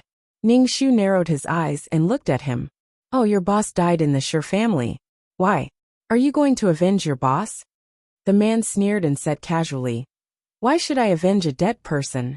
I'm happy to see Shi Mucheng's death. Many people are happy to see it." Ning Shu's mouth twitched. Shi Mucheng was so unpopular. But it was also true. In order to show the male lead's might and dominance, his subordinates were all trembling with fear, as if they were facing an ancient emperor.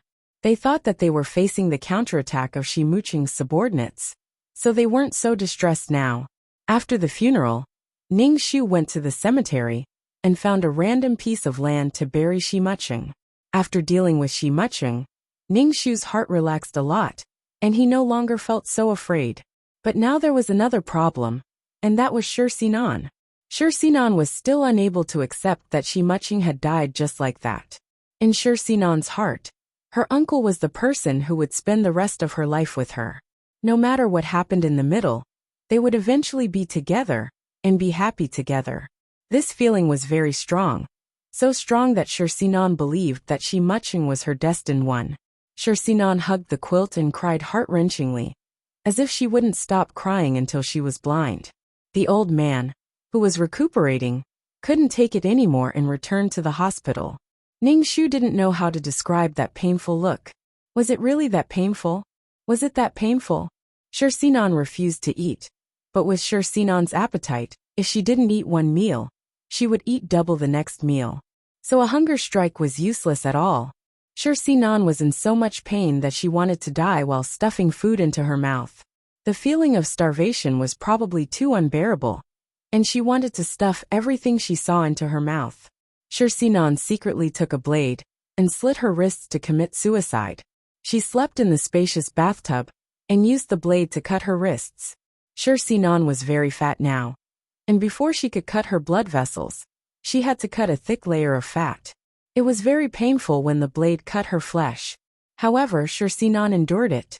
As long as she thought of her uncle turning into ashes in front of her, Shi Sinan was in so much pain that she wanted to die. It was the servant who came into the room to deliver food.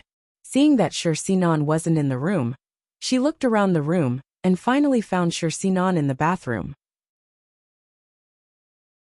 Her wrist was resting on the edge of the bathtub, and blood was dripping to the ground. Ningshu was still at work when he heard the news and hurried to the hospital. Shi Sinan was still unconscious, and her wrist was wrapped in bandages. Ningshu was really tired of Shi Sinan. She had raised her up, but she had committed suicide for a man who hadn't done anything for her. Even if he had done something for her, it would be infinitely magnified. She had given up her life so easily. Didn't she know how precious life was? She had been moving from one world to another just to survive. A child who had grown up soaking in a honey pot suddenly had to commit suicide when something happened. She didn't know how difficult it was to survive. Only the female lead had the right to be so willful and torture herself like this, and fall into the pain she had created. Let's see how far she could go. When one's stomach wasn't full, there would be this time to be melancholy and lust. If he had raised Shi Sinan with the money he had raised pigs, he would have made a fortune long ago. Ningshu sat by the bed and looked at Shi Sinan, who was sleeping, with tears streaming down his face. When old Master Shi heard that Shi Sinan had committed suicide, he rushed over from another hospital. When he saw Shi Sinan, he shook his head. This child is useless. Old Master Shi was very decadent.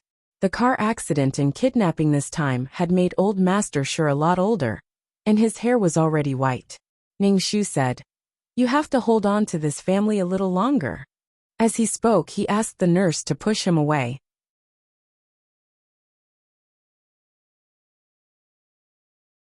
Chapter 804. Old Master Shi asked Ningshu to take care of the family, which meant that Ningshu was in charge of the family. Shi Sinan had failed to commit suicide. After waking up, she stared at the ceiling in a daze and cried silently. The doctor said that Shi Sinan's health was very poor because she was too fat, which was a burden on her body. Besides, she had lost so much blood that she would be anemic in the future. After hearing the doctor's words, Ningshu said to Shi Sinan, "You're only 18 years old now. Do you want to live like this for the rest of your life? Pull yourself together." Shi Sinan's eyes moved slightly and focused on Ningshu's face. She said hoarsely, "Mom, you don't understand. Without Uncle I can't live." "Mom." Ningshu didn't care about Shi Sinan anymore. The child in the surrogate mother's belly was born. It was a boy who weighed 6 pounds. Ningshu rushed to the hospital, held the wrapped child, and took good care of the child. Fortunately, Ningshu had been a nanny several times, so he wasn't flustered. He just took the child with him to work, and the office lounge was full of all kinds of baby products. Old Master Shi was very happy to know that he had a grandson. He waited for Ningshu to bring the child home from work every day. Good, good. Old Master sure squeezed the child's hand and smiled. Kissing the child's hand, Ning Shu asked, "Who is the father of this child?" "He was selected from the sperm bank," Ning Shu said. Shi Sinan came downstairs and saw Old Master sure holding the child in his arms. She looked at the child and asked, "Grandpa, who is this child?" After Shi Sinan committed suicide by cutting her wrists, she lived like a ghost after she was discharged from the hospital. She didn't care about anything and just hid in her room all day long. Now, she didn't even know that she had a half-brother. Old Master sure said with a smile, "This is your brother. I'm still thinking of a name." Shi Sinan was stunned and stammered, "Mom, how could you do this? How could you do this to Dad?" Ning Shu, "Damn, what did she do? This younger brother is the child you had with another man." Shi Sinan bit her lip. "What you're doing is wrong. Ning Shu, your father has already started a new family, yet he still wants your mother to keep her chastity for him. They are both women, so why are you so harsh on your own mother?" The old man's face darkened as he listened to Shi Sinan. He lowered his head and coaxed the child. The atmosphere suddenly froze. The child in the old man's arms began to cry uneasily. The old man didn't know how to coax him, so he kept saying, "My dear grandson, don't cry, don't cry." Ning Shu took the child and coaxed him. Old Master sure said to Shi Sinan, "Since you're well now, go to school. It's not good to stay at home all day." Shi Sinan hurriedly shook her head. She didn't want to go to school. How could she face people like this? She didn't even want her life anymore. So why would she care about studying? The old man waved his hand weakly. "Then stay here and don't wander around." Shi Sinan was about to cry. Everyone was extremely cold to her. Her grandfather and mother hated her. Her uncle was dead, and now a younger brother had appeared. Shi Sinan sank into sadness again. "I'm the most miserable person in the world." Ning Shu looked at Shi Sinan and really couldn't understand. Could it be that a woman's life would be complete if she found a cool and handsome man? After sleeping with a handsome man, she didn't have to do anything else for the rest of her life. She just had to wait for the handsome man to pamper her and shelter her from the wind and rain. Shi Sinan turned and ran upstairs to her room. She was probably going to be tormented again. Ning Shu felt very tired. He didn't even feel so powerless when facing Shi Mucheng. There was no way to solve the communication barrier. Ning Shu made milk powder and fed it to the child. He asked the old man, "Dad, what should we do with Sinan?" "Let's leave it at that for now." The old man sighed and took it that he had raised this person for nothing. Ning Shu didn't have any objections. Shi Sinan was the old man's granddaughter and Shirlina's daughter. It wasn't up to her to make decisions. However, Shi Sinan could torment herself to death and be in so much pain that she wished she was dead. After the child drank the milk, Ning Shu put his hand on the child's back and sent some gentle energy into his body. It could strengthen the body and prevent him from getting sick.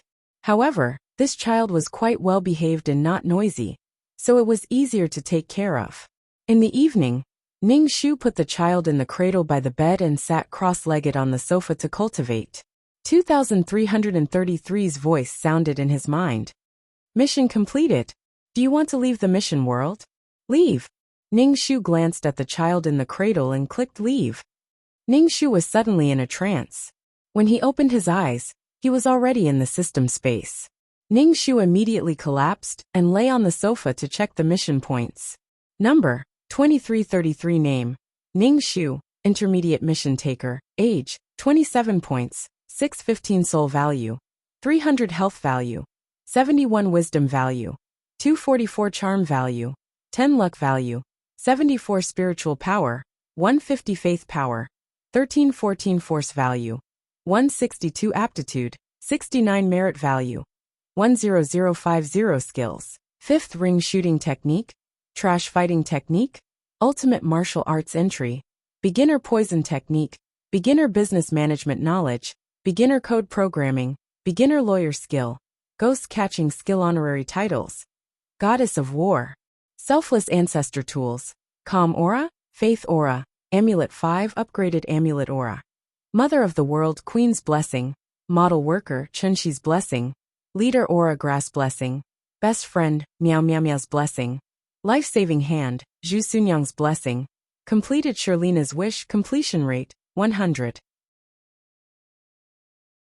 Obtained 2 million points, 50 attribute points, 500 faith power. The mission points were quite a lot, and the attribute points were also quite a lot. What surprised Ning Shu was the 500 faith power. 2333, why is there so much faith power this time? Ning Shu asked. It's the accumulation of the previous worlds. In the future, there will be more and more. Do more things to collect faith power. Faith power is a lot of things. 2333 said. In the future, when advanced mission takers become super mission takers, it won't be about points but faith power and merit. Points are easy to get, faith power is hard to get. Ning Shu rolled his eyes and asked again, how much merit and faith power do I need to become a super mission taker? Please become an advanced mission taker first before asking me this question. 2333 said disdainfully. Don't bite off more than you can chew. Ning Shu pursed his lips. He was biting off more than he could chew just by asking. Are there many super mission takers? Ning Shu asked again. I'm not sure about the exact number, but many mission takers are stuck on merit and faith power. Some mission takers not only don't have any merit, but are also plagued with sin. It's not easy to become a super mission taker. 2333 said in detail. Even if you are a mission taker, you should be a good person. Don't be a stupid good person.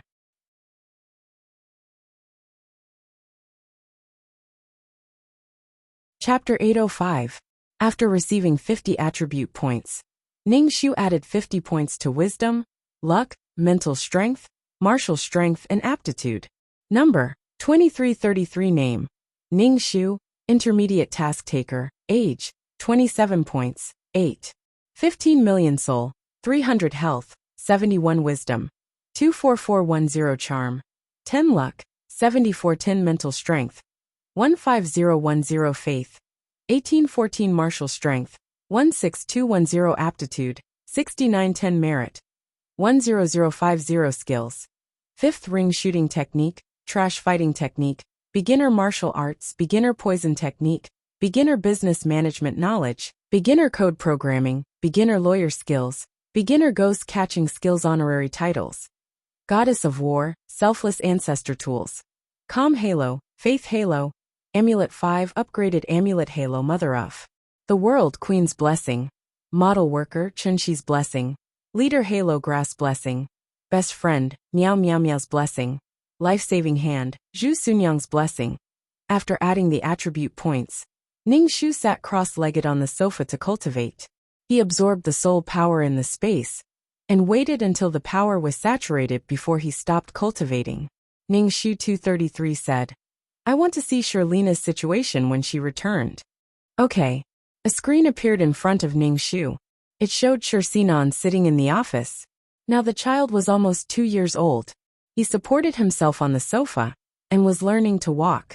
When Sherlina was working, she looked up from time to time to see the child's situation. Sherlina had a smile on her face, and her eyes were gentle. The child fell to the ground, but Sherlina didn't panic and pulled him up. There was a carpet on the ground, so the child didn't feel pain. Sherlina's secretary saw the child fall and wanted to pull him up.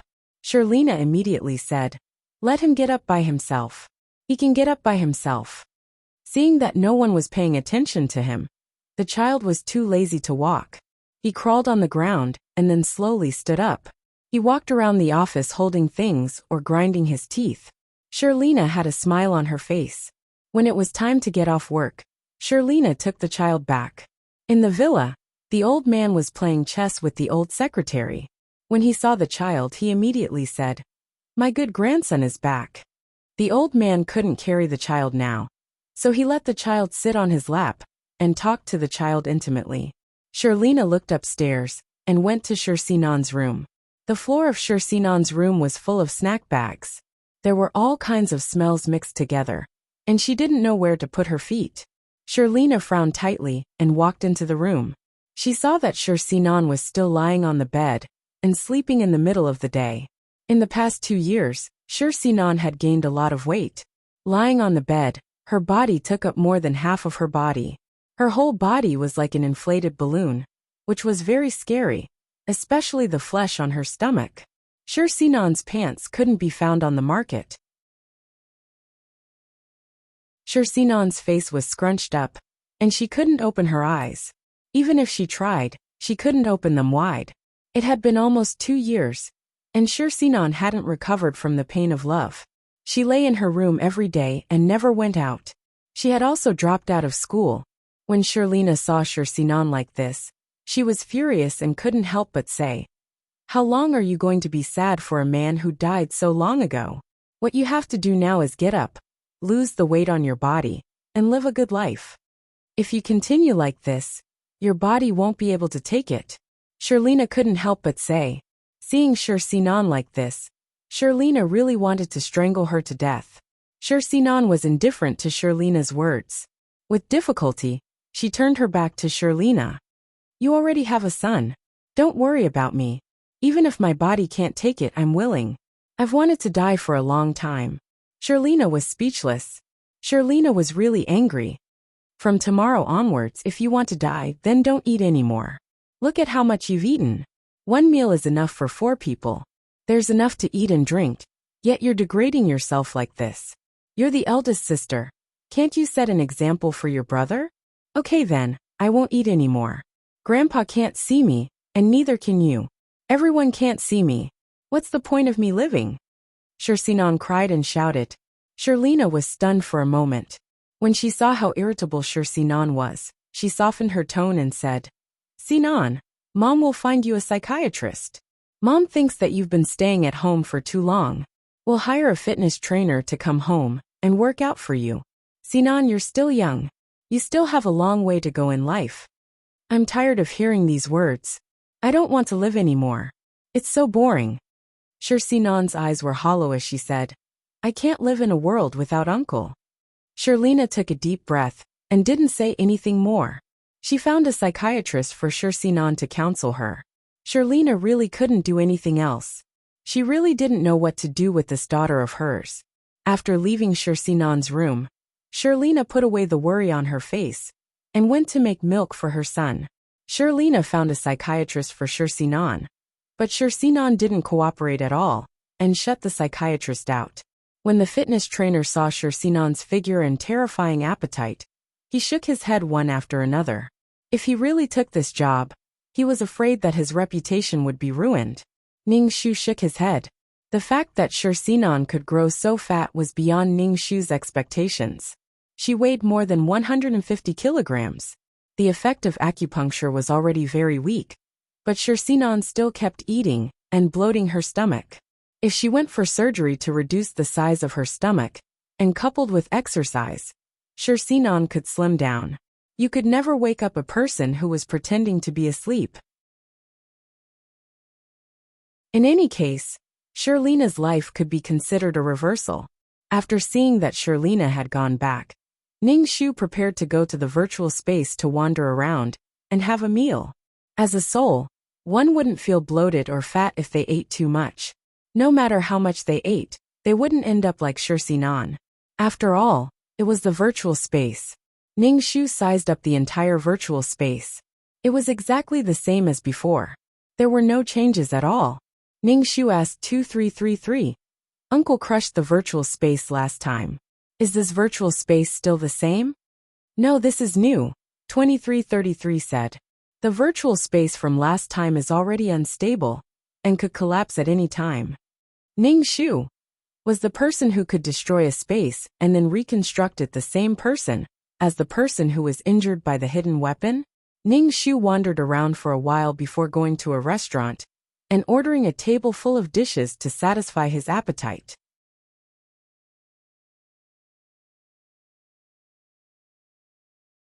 Chapter 806. The food in the restaurant tasted pretty good. When Ning Shu ate, he could feel a faint energy flowing into his soul. It was probably the energy in the food. He didn't know what the food was made of, but it tasted like meat. There were all sorts of spices. It was simply delicious. It was very satisfying. Ning Shu was eating when someone sat across from him. Ning Shu looked up. It was a woman he didn't recognize. "Hello." Ning Shu greeted the woman. She had a pretty face and looked very kind. Mei Ziqing looked at Ning Shu and asked, "Are you a high-level mission enforcer?" No," Ning Shu said. Mei Ziqing raised her eyebrows in surprise. "I saw that your soul was pretty solid. I thought you were a high-level mission enforcer. You have a high-level mission and want to team up. Team up for a mission? So high-level," Ning Shu said. "I'm a mid-level mission enforcer." There was still a long way to go before he could become a high-level mission enforcer. His heart was stifled. "Is that so? Then I'll have to bother you." Mei Ziqing stood up. She thought for a moment and said, "What's your number?" "Mine is 639. We can contact each other when you become a high-level mission enforcer. We can work together." At the mention of serial numbers, Ning Shu felt uncomfortable all over. She asked Mei Ziqing, "Will the serial numbers not change?" "Yes. When the soul is captured by the system, the number is fixed." Ning Shu flips table. "What's your number?" 2. 2333. "What's your number?" 2333. Mei Ziqing's eyes were smiling. "We'll contact each other when the time comes." Mei Ziqing turned and left. Even in soul form, Ning Shu wanted to flip the table. Why was her number like that? He stuffed the table full of food into his stomach and returned to the system space. Ning Shu asked 2333, "Can I change my number? I don't want a good number. But it can't be this number either." "That player is right. The number is fixed," 2333 said with a smile. "Don't you think it's shameful for you to have this name?" Ning Shu scratched his head and said. 2333 said without hesitation. "What's there to be ashamed of? Numbers and names are just code names. Why are you so obsessed with such things?" Of course he was stubborn. How he looked was something he was born with, but his name had to be high and mighty. The person with number 639 said he wanted to contact me. "How do I contact him?" Ning Shu asked. "You can turn on the chat system," 2333 said. "Why don't I know anything?" Ning Shu's face darkened. He felt like an idiot. "Why didn't you ask me if I wanted to turn on the chat system?" Ning Shu asked. "You don't have anyone you want to contact. What's the point of this? Every word you send in the chat system costs 1 point. 2333 said. 1 point and 1 word. How shady. Ning Shu said. "Open it." "All right." A chat interface appeared in front of Ning Shu. The message bar was flashing. Ning Shu opened it and saw that number 696 had requested to talk to him. Ning Shu clicked accept and typed in the word hello. 696 sent the word good luck to Ning Shu and said that he was going to contact the other mission takers. Ning Shu closed the chat system and took out the Ultimate Martial Arts book from the bookshelf. There were more and more pictures on the book, and there were all kinds of strange patterns. This time, the 500 points of faith all came from here. Only when someone practiced the ultimate martial arts would they produce faith. Not bad. Not bad. Looking at these lifelike pictures, it meant that someone had practiced the secret technique that she left behind in the other world. He wondered if there were legends of his sister in the martial arts world. If he wanted to gather faith, he had to establish his own force. Putting down the Peerless Martial Art book, Ning Shu picked up a cultivation method book and silently memorized it. Some cultivation methods were suitable for demons to cultivate. If she could become a demon or something similar, it would naturally be good for her to be able to cultivate. He wondered if all species could cultivate peerless martial arts.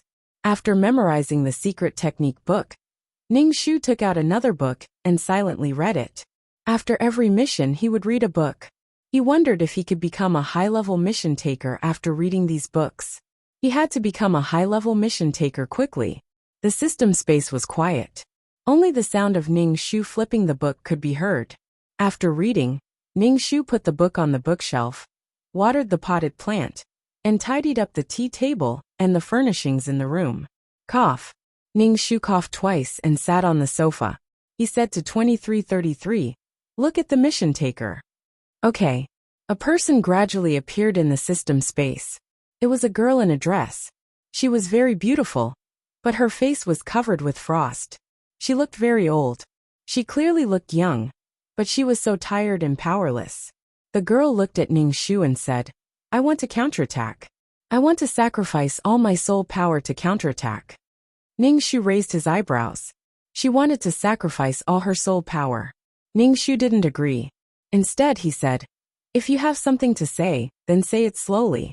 Soul power is not a small matter. Soul power was very important. Those mission takers sacrificed their soul to counterattack, but when they reincarnated, without soul power, they would lose a lot of advantages. They might even lose their 3 souls and 6 spirits. If they sacrificed all their soul power and reincarnated, they might only become ignorant animals. Everyone wanted their life to be perfect, but there was a price to pay. I am willing. The girl bit her lips tightly. I will sacrifice all my soul power. I will make that stinky Yang Yuhui lose everything and fall from the altar. The girl's body was covered in thick black smoke. Her soul was trembling. She was going to become a ghost. Ning Shu hurriedly chanted the Taoist rebirth mantra to calm the agitated girl down. The girl's eyes were bleeding tears. I beg you to help me counterattack. I am willing to sacrifice all my soul power. It was the first time Ning Shu saw such an agitated mission taker. He took out a piece of paper and handed it to her. Don't be anxious. Take it slow. The way she was crying silently made Ning Shu want to hug her and comfort her. Beauty, come cry in my arms. Ning Shu nodded and said, I will help you counterattack. Don't cry. You will only fill your soul with resentment. It is not good for you. Turning into a ghost would only make her more stubborn and never reincarnate. Thank you. The girl's face was covered in blood tears. The girl's soul slowly disappeared in the system space. Looking at the girl's clothes, she was wearing modern clothes. That meant the next world was still in the modern era. Ning Shu opened the exchange store to see if he could exchange for a gun. Some large destructive weapons were gray and couldn't be exchanged. Guns couldn't be exchanged. Since he couldn't exchange for a gun, then it was in a peaceful era.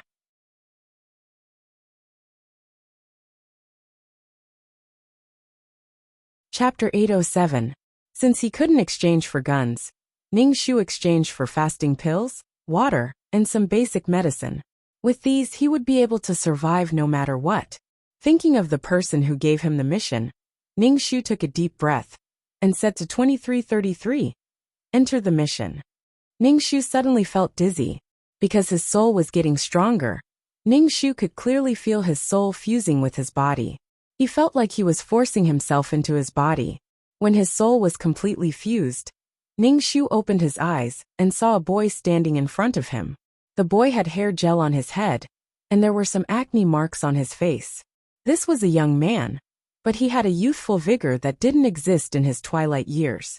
His eyes were full of confidence and joy. It was like he had won $5 million. Student Chen Jianan, do you accept my confession? The boy opposite Ning Shu asked Ning Shu. He had a smile on his face and seemed to be very elegant. In his hand was a huge bouquet of roses. There were still fresh dew on the roses. Not far from him were a few boys with their arms around each other's shoulders. When they heard the boy say that, they all laughed and whistled at Ning Shu. Ning Shu raised his eyebrows. Did his confidence come from this bouquet of flowers? Looking at this person's face, Ning Shu's heart was filled with hatred. He understood that this person was probably the stinky guy that the girl was talking about. Ning Shu silently chanted the mind-cleansing mantra in his heart, suppressing the hatred in his heart. Yang Yuhui saw that Ning Shu didn't say anything. When he confessed, the boy was in a daze. Now he didn't say a word. Was he looking down on him? Chen Jianan, please go out with me. Yang Yuhui said again. His face was sincere, but his eyes were full of confidence. Together. Together. The boys around them started to make noise, attracting the attention of passers-by. Yang Yuhui looked at Ning Shu and stuffed the roses in his hand into Ning Shu's hand. Ning Shu took a step back and didn't accept the roses. Yang Yuhui's face suddenly turned ugly. He turned around and saw his roommates watching the show. He felt even more uncomfortable. Ning Shu said, "What do you mean? Give me a definite answer." "I refuse." Ning Shu said coldly. "Ha ha ha ha. I told you. I won. Give me the money." Yang Yuhui's roommates suddenly laughed. Yang Yuhui's face became cold. He didn't stay, he turned around and left. He threw the bouquet of roses in his hand into a trash can on the side of the road. He was incomparably arrogant, as if it was his loss if he didn't agree. Ning Shu saw that many people were looking at her, so she simply sat on the flower bed and accepted the plot. This was a story of being reborn as a superstar. The main character of the story was Yang Yuhui, who had just confessed. Yang Yuhui was a mediocre assistant director in his previous life. He had no qualifications and no works. He didn't have much success in half of his life. To put it bluntly, an assistant director was just a handyman who did everything. He had never filmed a work of his own. Yang Yuhui complained that the heavens were unfair, and that his talent couldn't be used. Once, he was accidentally killed by an explosion on the set. When he woke up, he found that he had been reborn. Moreover, he was reborn as himself in a parallel world. There were no changes between people. He was still a student of the College of Communication. However, the worldview of this world was different. In this world, China was strong. It didn't have a colony, and had been strong until now. It was one of the top countries in the world. However, there was a lack of entertainment in this world. There were many classic things in that world that this world did not have. There were no Tang Dynasty poems, no 4 great classical novels, no Jinyong Wuxia, no classic songs, no Titanic, no 3D Avatar, no popular TV series and variety shows. The entertainment industry wasn't developed. There were no games that were popular all over the world. There was no World of Warcraft, no CF. The terrifying Blizzard Games company hadn't been established yet. There was no such thing as an esports industry. In short, everything that could be harmonious was harmonious. What made Yang Yuhui most excited was that there was actually a search engine in his mind that was similar to Baidu. It could search for things from another world. For example, songs, TV series, movies, games. As long as he searched, he would be able to find them. She could casually write classic songs that would make everyone intoxicated and move them to tears. She could casually film a popular TV series. The only thing Yang Yuhui could do was to follow the search results on the search engine and take pictures according to the script. Write novels. Write novels that thousands of people would fight over. Film movies. Make movies that sold out. Countless celebrities wanted to act under him. Sing songs. Sweep all the charts. In short, Yang Yuhui could do anything. He could be a director, an actor, and a game maker. He took things from another world for his own use, and even claimed that they were his works. Oh, because of Yang Yuhui's arrival, the entire entertainment industry in Wuxia had undergone an earth-shaking change. He was hailed as an all-round genius, and changed the entire entertainment industry in Wuxia. He was the supreme god of entertainment. Because of his words, others could change the course of their lives. Moreover, Yang Yuhui, who looked a little shabby, relied on the system to become more and more handsome. Because of his success and his charming appearance, Yang Yuhui attracted all kinds of beauties. Pure schoolbells, intellectual teachers, tsundere lolis, rich ladies, glamorous female CEOs, shrewish policewomen, domineering women, beautiful celebrities. The princess of a constitutional monarchy was his diehard fan. His perfection became the public enemy of all men in the world. Si Fume got a cheat, and went to the peak of her life. Ning Shu was speechless. Damn, why don't you go to heaven? Ning Shu even suspected that this world was actually Yang Yuhui's imagination. That was why such a crazy thing happened. This body was called Chen Jianan. She was the 3rd child in the family. She had hoped that Chen Jianan would be a boy, but she was still a girl. Chen Jianan's grandmother named her Jianan, hoping to add a boy. Chen Jianan's parents tried their best to give birth to a son. After Chen Jianan, they finally gave birth to a son. Chen Jianan was the school belle of Media College. There were many beauties in Media College. Many of the girls were going to enter the entertainment industry in the future. Chen Jianan was called the school belle. Naturally, she was very beautiful. However, there were a few school belle. She was not the only one. Yang Yuhui had a crush on Chen Jianan in his previous life. However, Yang Yuhui's family background was not good, and he was not very good looking. Naturally, he felt inferior, and did not even speak to Chen Jianan.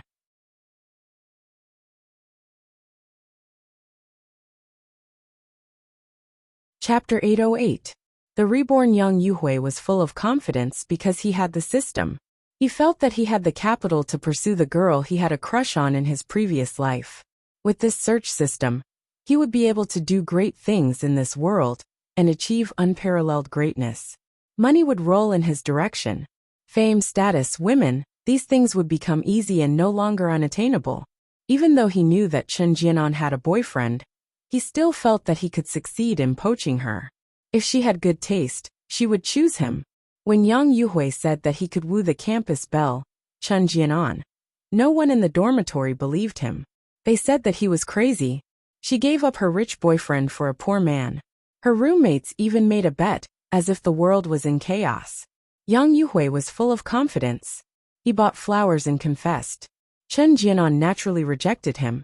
Chen Jianan didn't even know this person. How could she agree to be his girlfriend? Moreover, she already had a boyfriend. If every guy confessed to her and wanted to be with her, how many boyfriends would Chen Jianan have? Chen Jianan's boyfriend knew about this. He naturally warned Yang Yuhui not to pester his girlfriend. After Yang Yuhui got the system, he relied on the system to sell 2 lyrics. When he was full of confidence, he couldn't stand being insulted by Chen Jianan's boyfriend, Li Xinza. The inferiority and arrogance rooted in his blood made Yang Yuhui hate the condescending Li Xinza. Yang Yuhui hated the rich. Li Xinza reminded him of his previous life, where he begged those producers to get a movie or TV series. The two parties' feud was settled. The next story was about the counterattack of the rich second generation. The rich second generation was stupid and courted death. He looked for someone to take revenge, and was repeatedly slapped in the face. Li Xinza's family ran an entertainment company. Yang Yuhui used his own resources to fund the company that was hostile to the Li family. Under the impact of Yang Yuhui, the Li family went bankrupt very quickly. Li Xinza's father jumped off a building. Li Xinza's leg was also crushed by a car. Yang Yuhui had a firm foothold in the entertainment industry. He was in the limelight. He could easily write scripts and all kinds of classic novels. In short, there was nothing he couldn't do. Her style of writing could also change freely. She could film literary romance movies, and also nonsensical commercial movies. Both of Li Xinza's legs were broken, and his family was bankrupt. He had no hope in life at all. He had to rely on Chen Jianan to take care of him. In order to take care of Li Xinza, Chen Jianan worked very hard, and worked everywhere. Once she met Li Xinza at a high-end club. Li Xinza looked at Chen Jianan in a daze for a moment, before shoving a handful of bills into Chen Jianan's chest, in a rather insulting manner. Then he walked away very coolly. One of the women who adored Li Xinza was the boss's daughter. She had her eyes on Chen Jianan, especially when she saw how beautiful Chen Jianan was. So she asked her subordinates to scratch her face. The hoodlum originally wanted to rape Chen Jianan, but Chen Jianan carried the pepper spray with her and escaped. Li Xinza saw that his girlfriend's face was disfigured because of him. His father died because of Yang Yuhui. His girlfriend originally had a bright future, but her face was ruined. Li Xinza planned to perish together with Yang Yuhui. He got a bomb from some unknown channel and blew up Yang Yuhui's company building. Naturally, Li Xinza's fate was miserable. He was thrown into prison and tortured to death by a bunch of criminals. When Chen Jianan went to collect the corpse, Li Xinza's body was covered in scars. He was so thin that he was only skin and bones. Chen Jianan felt that she had harmed Li Xinza. Everything started with Yang Yuhui's confession to her. Chen Jianan hated that high and mighty person who had news about him on TV every day. Chen Jianan collected all of Yang Yuhui's works and discovered that the style of each of Yang Yuhui's works was different. The style of each work was also different. He could write Jin Yang's majestic and simple style that was both elegant and popular. He could also write Gu Long's romantic style. He had created a lot of stylish things. A person's work would more or less have a unique style. Yang Yuhui's style was so varied that it was dazzling. The foreign movies that he filmed were also the core of the foreign ideology. It was just draped in Chinese skin.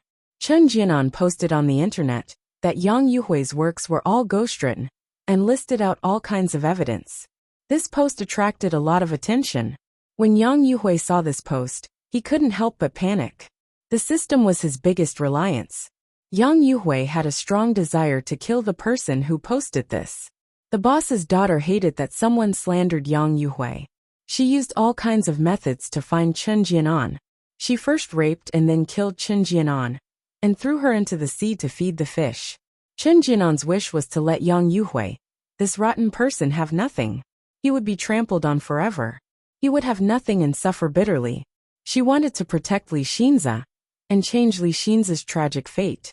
Ning Xu was sweating profusely after accepting the plot. Not to mention Yang Yuhui's heaven-defying cheat. The network of his harem women was very scary. They were the daughters of the upper class.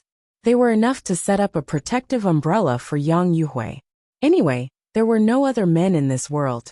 All the outstanding women loved Yang Yuhui and would be attracted by his aura. Under the monogamous system, these women actually acquiesced to the existence of other women. They got along like sisters. It was really harmonious. They would rather be the concubine of the strong than the wife of the weak. Ning Xu wiped the cold sweat off his forehead and went to the dormitory. Fortunately, he entered the mission not long after Yang Yuhui's rebirth. The current Yang Yuhui was not so awesome that he could rush out of the universe. There was still room for improvement. When he returned to the dormitory, Ning Xu took a shower and then carefully recalled every detail of the plot. He recorded what Yang Yuhui did, which song he wrote, which script he wrote. It would be interesting if Yang Yuhui confidently created something, but found that it was born prematurely. Without the system, Yang Yuhui had nothing. He was nothing. He was just relying on the rich resources of another parallel world. He wanted to ascend to the heavens with some ability. Even if he relied on his cheat to reach the peak of life, it couldn't change Yang Yuhui's ugly inferiority complex.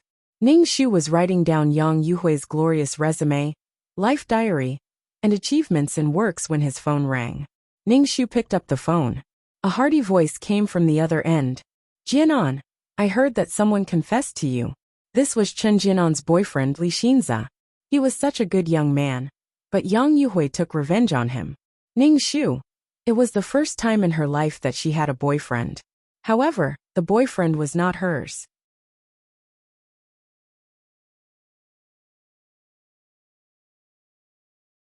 Chapter 809. Not long after Yang Yuhui's confession, Li Xinzi received news and called to ask about her. Ning Xu said, "It's just some random people. You don't have to bother with them. This kind of person needs to be taught a lesson. He knows you're my girlfriend, but he's still doing this. He's deliberately looking for trouble." Li Xinzi's tone was very bad. Ning Xu didn't have a boyfriend. What should she say at this time? Don't bother with him. It's demeaning to argue with him. Ning Xu tilted her head and raised her arm to hold her phone while writing something on the paper. Don't bother with him. She tried to delay the conflict between Yang Yuhui and Li Xinzi. Now she had to think about how to deal with Yang Yuhui. Li Xinzi was silent for a moment. Okay, I'll listen to you. Okay, then I'll hang up. Ning Xu hung up the phone. Li Xinzi was speechless. What's with this cold and indifferent attitude of reporting official business? Ning Xu wrote and drew on the paper to see what Yang Yuhui's next plan was. Because Yang Yuhui was still a second-year student and hadn't stepped out of school, Yang Yuhui wanted to publish a popular web novel online. He only needed to search for the novel in his mind and then type it out. He didn't need to use his brain and could write a lot in a day. Ning Xu thought about it. He had to get the novel out before Yang Yuhui. Fortunately, Ning Xu knew the plot. Besides, Chen Jianan had specially studied all of Yang Yuhui's works after Li Xinzi died. Now Ning Xu had a lot of things in his mind. Ning Xu turned on his computer. It showed that he had hacked into Yang Yuhui's computer through the school network.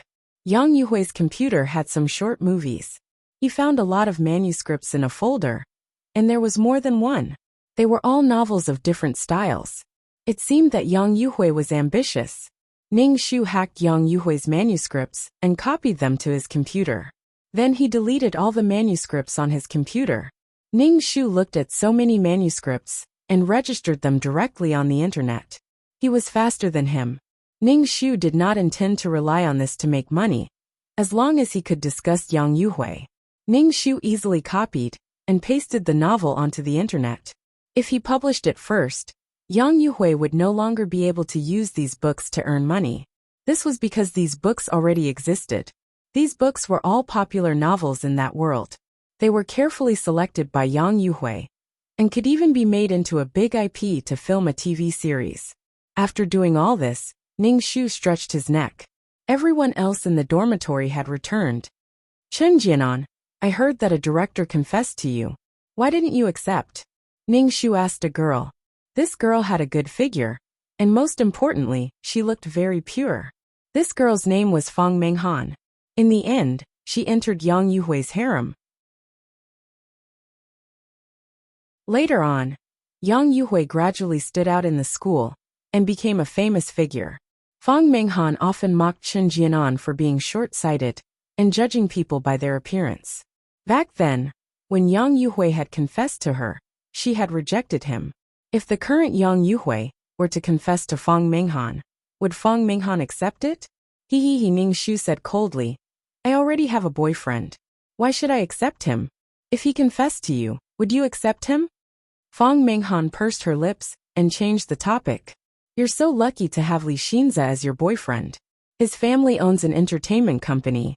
You can be the female lead as soon as you graduate. It's much better than us poor people. Fang Menghan's tone was sour. She was just short of saying that Ning Shu had a sugar daddy. Ning Shu looked at Fang Menghan. She tolerated other women to share her man, just like a mistress. Weren't you also having a sugar daddy? Yang Yuhui's women were just his mistresses. Fang Menghan saw the benefits of Chen Jianan and Li Xinza being together. However, she didn't see Chen Jianan staying with Li Xinza when Li Xinza was in dire straits. Could Fang Menghan do it? Love was exclusive and possessive.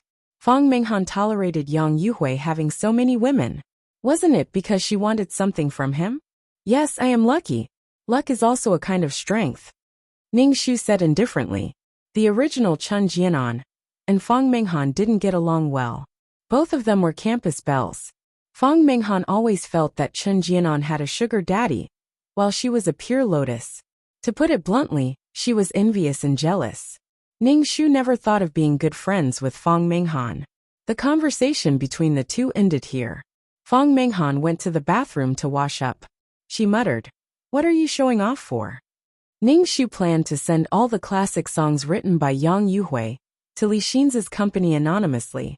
He wanted to make Yang Yuhui lose the initiative. These songs were already there. How could Yang Yuhui say that these songs were his own and were written by him? Chen Jianan, your boyfriend is fighting with someone. You should go and take a look. A girl ran into the dormitory and said to Ning Shu while panting, "It's in the gymnasium." Ning Shu was stunned for a moment. Then he realized that the boyfriend she was talking about was Li Xinza. Ning Shu turned off the computer and went to the gymnasium. When he walked into the gymnasium, he saw a group of people gathered together and cursing. Ning Shu hurried over. Although Li Xinza was being dragged, he still kicked Yang Yuhui. Yang Yuhui was also being dragged by his family, so he was kicked by Li Xinza. Yang Yuhui's face was extremely ugly. He looked at Li Xinza with eyes full of bone-chilling coldness. What are you looking at? I kicked you. I didn't want to argue with you for causing trouble for my girlfriend.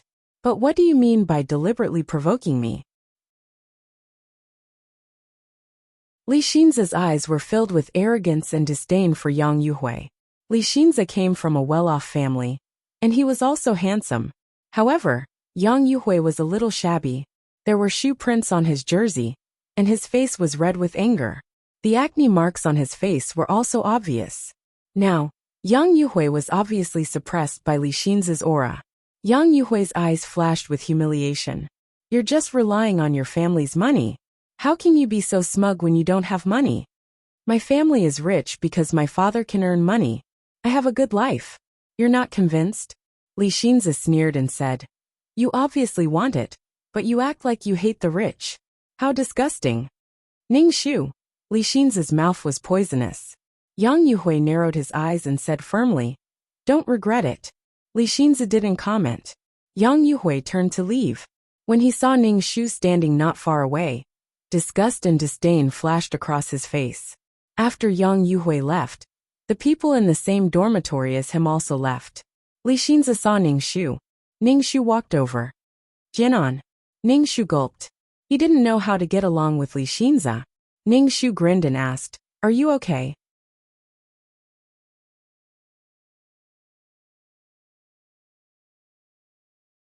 Chapter 8:10. If Li Xinza was a jerk, Ning Shu would naturally turn around and leave. But Li Xinza was the person that the original owner wanted to protect. "Why did you fight?" Ning Shu asked Li Xinza. Li Xinza brushed his hair. When he raised his wrist, his armpit hair was exposed. Ning Shu silently took 2 steps back. "It's really not my fault. We were playing basketball, and he came up and said he wanted to play a game. When we were playing, he deliberately let the ball fall on someone's body. He even pushed the genius to the ground. He fucking did it on purpose. I haven't even gone to find trouble with him. But he came to find me first. Don't you think that this person is very arrogant?" Li Xinza asked Ning Shu. "I don't know why he's so arrogant. Now, Yang Yuhui had the capital to be arrogant, and he had an entertainment system. Are you injured?" Ning Shu looked at Li Xinza. "Of course I'm fine. I'm tall and strong. How can I lose to a hunchback? Besides, I have help here. Few people on their side dare to fight with me," Li Xinza said proudly. Li Xinza had a strong body, so he wouldn't be at a disadvantage in a fight. Besides, because of Li Xinza's family background, many people would flatter him. Even if they didn't, they would try to stay away from him. The entertainment industry was a place where relationships were important. Stay away from this person in the future. Avoid him if you can, Ning Shu said. Now she had to think of a way to deal with Yang Yuhui. Do you think I'm afraid of him? Even if I can't, there are still Jiaozi. A group of people can't beat a student from the directing department.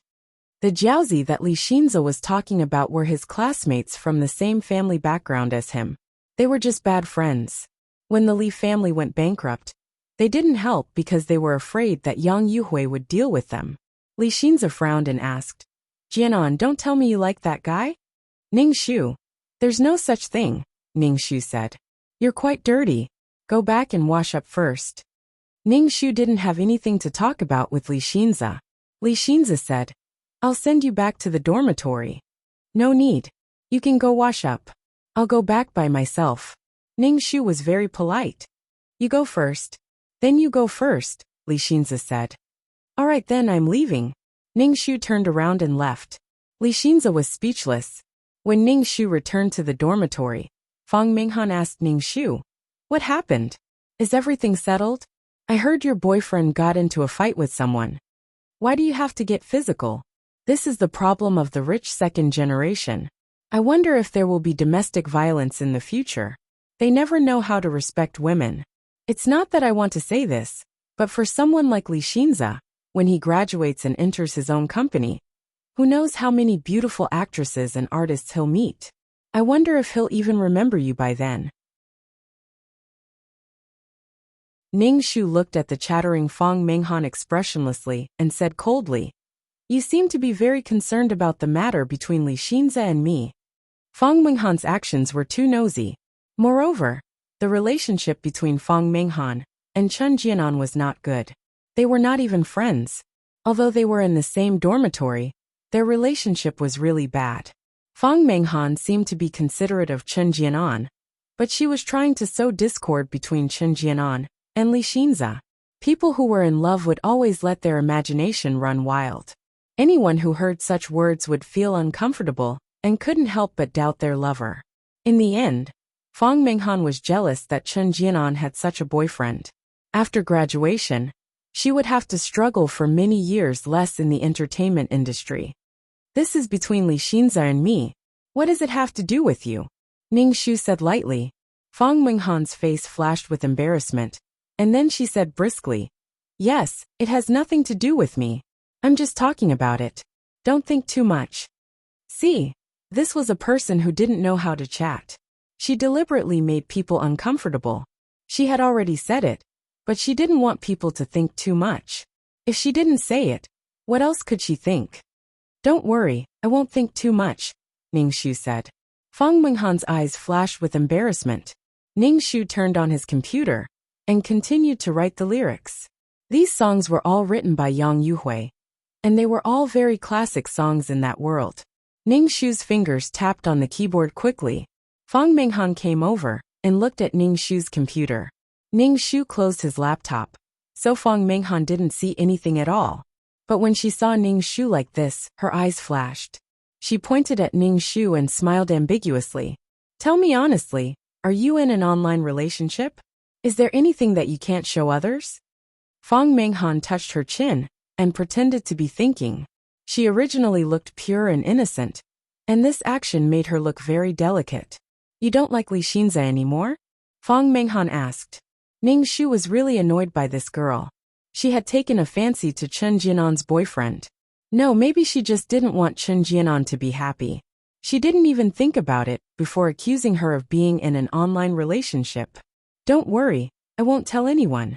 Fang Menghan acted like a good friend. I say you are really annoying. Am I that close to you? Whether I'm in an online relationship or not has nothing to do with you. Ning Shu said bluntly. Why should I show you the things on my computer? Fang Menghan's face turned green and white. She turned around and left. Ning Shu packaged the songs he had written and sent them to Li's company. On the other side, Yang Yuhui walked out of the gymnasium with a gloomy face. His roommates looked at each other and finally said to Yang Yuhui, What's wrong with you recently? His roommates felt that Yang Yuhui was very arrogant recently, as if he was so great. This was the legendary aura of a king. In the past, Yang Yuhui didn't have much of a presence. But recently, he bought flowers, confessed to the campus belle who already had a boyfriend, and provoked Li Xinza. I say, Yang Yuhui, your actions today were a little impulsive. Offending Li Xinza won't do us any good. We are studying directing. To put it nicely, directors are artists, but they are just tools for the company to make money. The entertainment industry is like this. One of Yang Yuhui's roommates said to Yang Yuhui, Don't make a fuss over a woman. This kind of thing is very normal in media college. Every afternoon, countless luxury cars will come to pick up the female students and send them back at night. Yang Yuhui didn't care about what his roommates said. He wasn't afraid of Li Xinza at all. Even if he couldn't be a director, he could do other things. With the search system, he could casually take out something, and it would be worth money. As long as he had money, what couldn't he do? With money, he could make movies and TV dramas. Any business idea could make him rich. Yang Yuhui was secretly happy because he had already sold 2 songs. Now he had some money in his bank book. At least he didn't have to worry about his tuition fees anymore. Moreover, he could make some investments.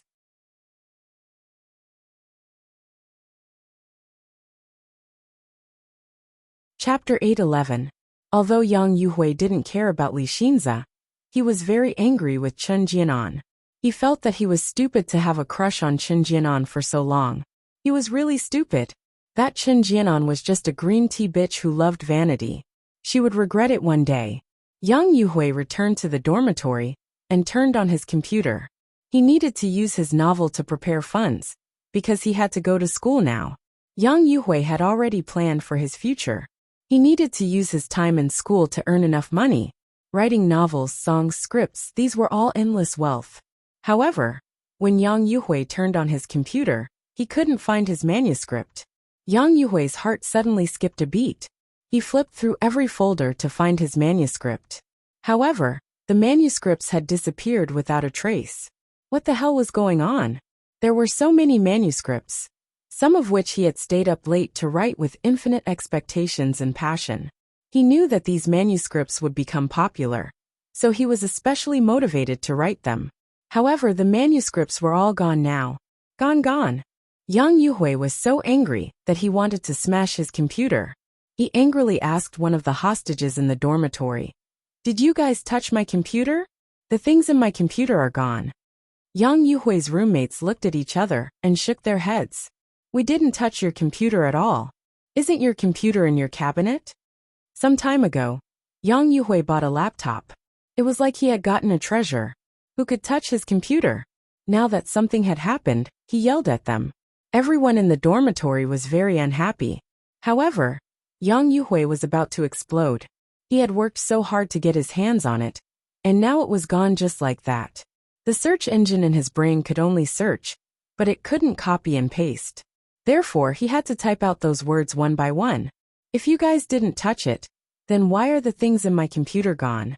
Yang Yuhui couldn't suppress his inner rage. This was already his second failure. The first time was when he could only confess to Chen Jianan. He made a solemn vow, but in the end he was slapped in the face. He was humiliated by Li Xinze in the gymnasium. His heart was filled with anger.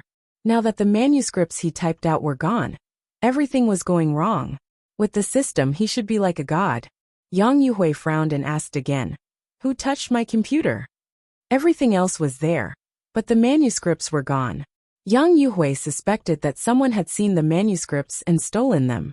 Yang Yuhui had been at the bottom of the entertainment industry in his previous life, so he knew all too well about the darkness within.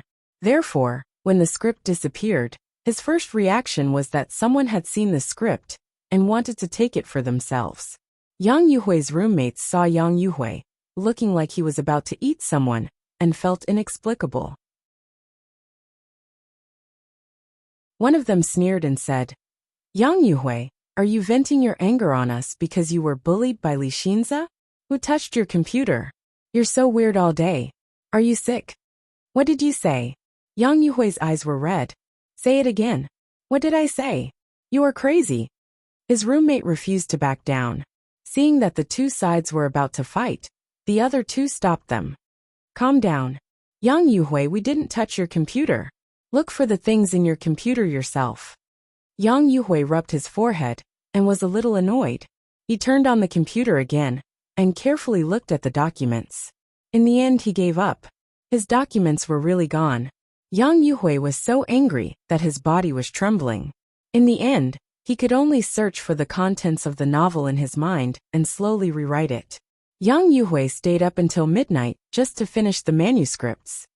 "Can't you let me sleep in the middle of the night? Why are you knocking?" His roommate said unhappily. The light from the computer and the noisy sound of the keyboard made the people in the dormitory very unhappy. Yang Yuhui's face was gloomy. The light from the computer reflected on his face, making him look a little scary. Originally, he thought that he had struck it rich and helped the people in the same dormitory. After all, they were roommates for 2 lifetimes. But now it seemed that he was thinking too much. These people were ingrates. Yang Yuhui now felt that he should be flattered. If these people were willing to share his joys and sorrows, he would give them a lot of benefits in the future. Moreover, these people would develop well in the entertainment industry in the future. Each of them had their own works. Yang Yuhui wanted to bring these people under his command and give them slightly better scripts in the future. It would be enough for them to become famous. But they gave up. Yang Yuhui turned off the computer and locked it in the cupboard. When the others saw him guarding against thieves like this, they couldn't help but sneer.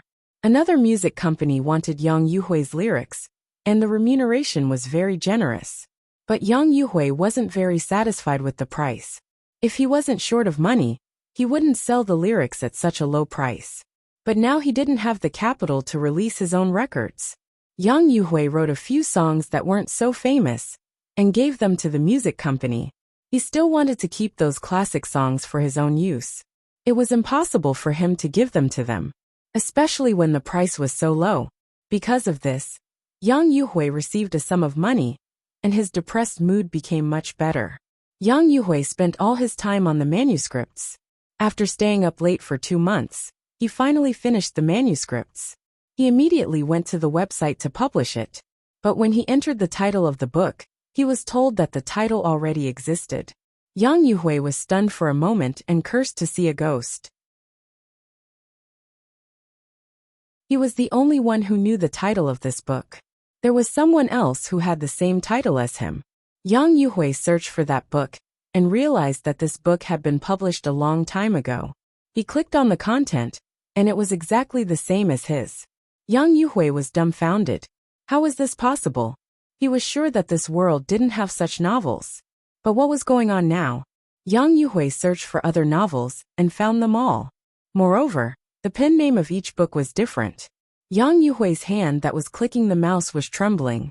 This must be his novel, Now, it had been published on the internet in advance. Moreover, it was exactly the number of novels that he had. These books were very popular and had a lot of readers. Yang Yuhui typed in the book review section, "This is a copy of my novel. This is a novel that I wrote. Mine." This time, Yang Yuhui could no longer suppress the anger in his heart and smashed the computer. Originally, the original manuscripts were gone, and it was enough to make him angry. Fortunately, he had painstakingly rushed out the manuscripts again. Now, he realized that the novel had been published in advance. At the same time, Yang Yuhui felt inexplicably guilty. Could it be that there were other reborn people in this parallel world? Ning Shu was drinking water when he saw the book review that Yang Yuhui left. Even through the screen and the internet, Ning Shu could feel that Yang Yuhui was vomiting blood.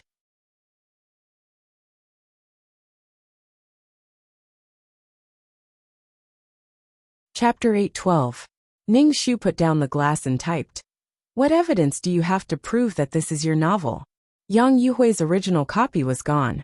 Even if Yang Yuhui rushed the manuscript, the date was after the novel's release date. He could not prove that the novel was his. Did Yang Yuhui have to say that the novel was from another world? People would definitely think that he was crazy. Ning Shu did not care about the novel anymore. Instead, Li Xin's company replied to Ning Shu's email, saying that they wanted to use her lyrics, and asked how much they wanted to sell the copyright. Ning Shu did not ask for much. She sold the song for 500 yuan. It was enough for her living expenses. One must know that Yang Yuhui frequently sold songs for tens of thousands of yuan. There was a lack of entertainment, so the price of Yang Yuhui's lyrics was quite high. Ning Shu's 500 yuan was like giving it away for free. Li Xin's company gave the money without hesitation. They even said that they had other works for them, and the price was negotiable. Ning Shu replied with a good. With these things, the Li family would have some resistance against Yang Yuhui. Ning Shu did not even think of telling Li Xinzi about this. It was best to hide in the dark and play dirty tricks. Now, Yang Yuhui was dumbfounded. He did not know what went wrong, and could not find the reason. He was probably worried to death. Yang Yuhui relied on the system, and did not have anything of his own.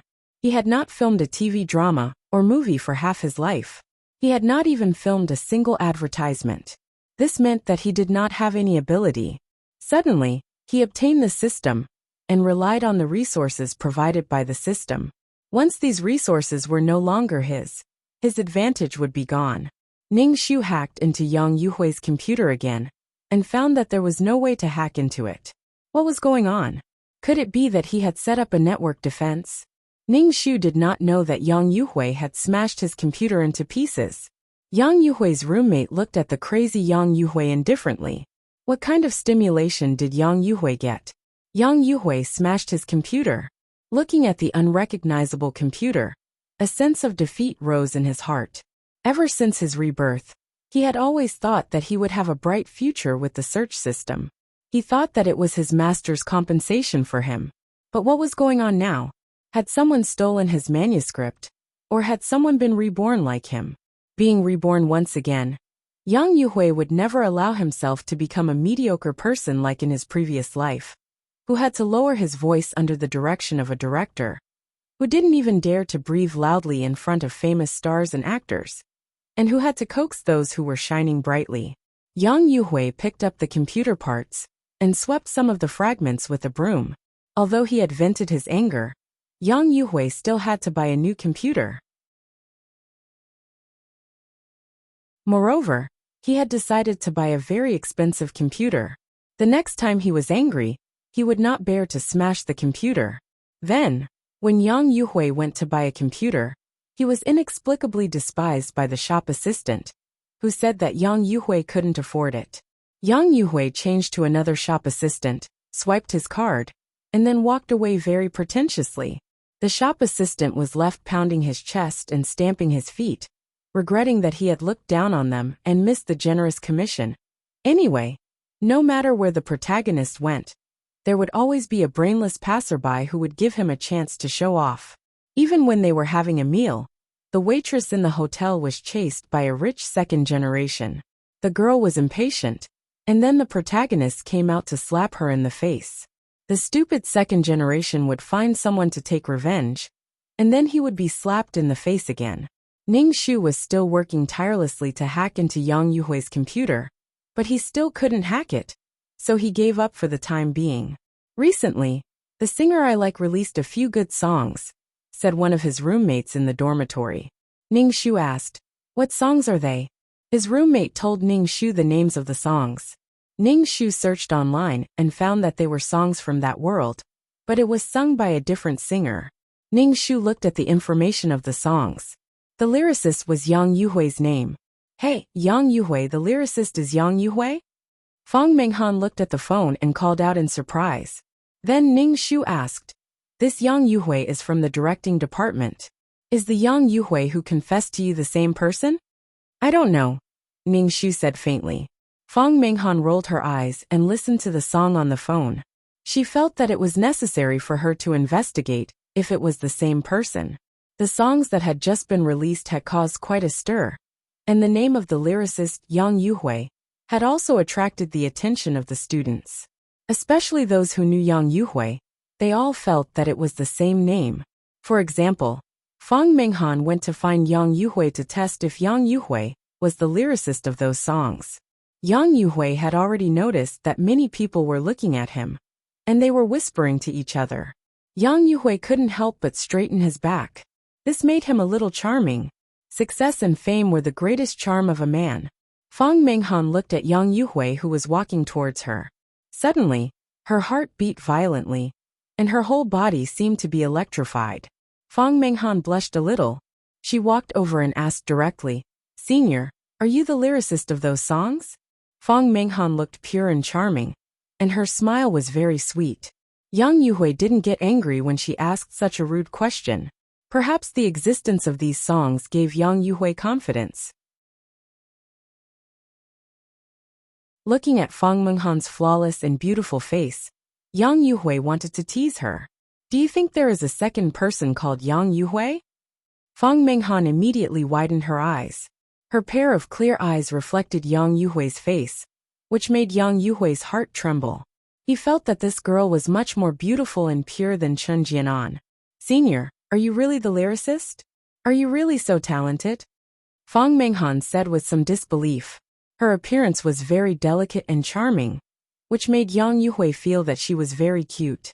He wanted to reach out and touch her face. Thinking of this, Yang Yuhui's hand actually pinched Fang Menghan's face. It felt smooth and tender to the touch. This was the first time Yang Yuhui touched a girl's face. He narrowed his eyes and was somewhat intoxicated. "Senior." Fang Menghan couldn't help but take a step back and stared at Yang Yuhui. Yang Yuhui coughed awkwardly and said righteously, "I am helping you to pinch and see if you are dreaming." Fang Menghan snorted, glancing at Yang Yuhui. She turned around and ran away. Yang Yuhui saw Fang Menghan's skirt fluttering, and her figure was graceful. He pinched Fang Menghan's fingertip and rubbed it. He then put it on the tip of his nose and smelled it. Fang Menghan ran back to the dormitory with a red face. She took off her shoes and climbed onto the bed. She turned on her phone and listened to the song written by Yang Yuhui over and over again. Ning Shu saw Fang Menghan's young girl yearning for love. She probably had some contact with Yang Yuhui and fell in love with Yang Yuhui. Well, Yang Yuhui had the aura of a king. Any girl who got close to him would fall in love with him and be taken into his harem. Fang Menghan saw Ning Shu staring at her. She suddenly remembered that Yang Yuhui had once confessed to Chen Jianan. Although she had rejected him, who knew if Chen Jianan would go back on her words after seeing how talented Yang Yuhui was? Fang Menghan was somewhat disgusted. Not only did she seduce one person, she even seduced Yang Yuhui to confess to her.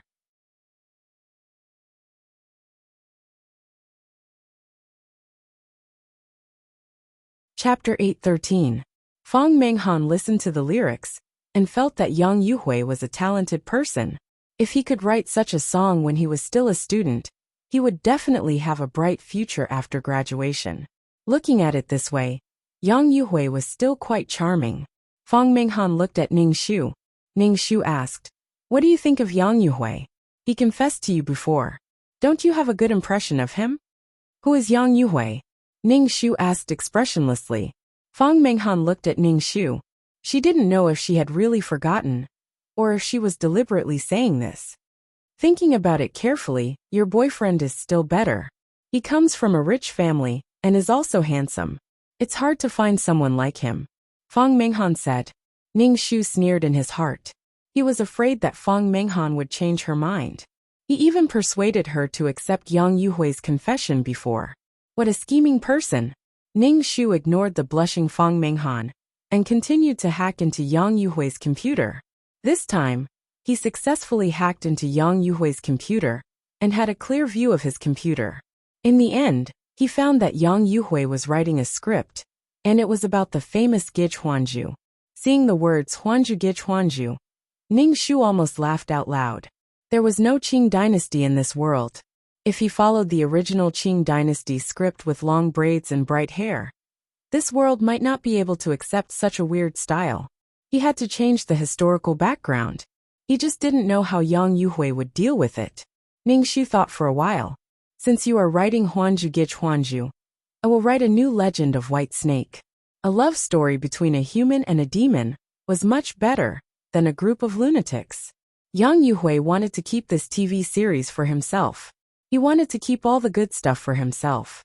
Ning Shu wanted to take advantage of the fact that Yang Yuhui was still studying in school to expose these classics. Then, Yang Yuhui would be able to take out fewer things in the future. Ning Shu searched the history of this world on the internet, searching for the more legendary famous mountains and rivers. Originally, Bai Suzhen cultivated in Mount Qingcheng, but this world might not necessarily have Mount Qingcheng. Ning Shu searched for Mount Qingcheng. Yes, it did exist. As long as there was Mount Qingcheng, it was fine. To put it bluntly, this world was a copy of that parallel world. It was just that the river of history had diverged, resulting in a different history and dimension. Ning Shu began writing the script. This kind of copying didn't require much brain power at all. It was just that some parts of the memory were vague and needed to be thought over repeatedly. Occasionally, when he had nothing to do, he would hack into Yang Yuhui's computer to see what he had in stock. Fortunately, Ning Shu had learned all kinds of coding when he became an NPC in the game the last time. This was just a simple method of hacking, so Ning Shu was still able to do it. Other than class time, Ning Shu spent all his time in the dormitory. During the weekends, his roommates would go out to play or go shopping. Ning Shu would stay in the dormitory to write the script. At night, he would draw the curtains of his bed and sit cross-legged on his bed to cultivate his peerless martial arts. After cultivating for an entire night, he would be full of energy the next morning. He had endless energy for the whole day. In the dormitory, Fang Menghan and Yang Yuhui were getting closer and closer. Yang Yuhui was very proud to have the school bell's favor. He even wrote a song for Fang Menghan.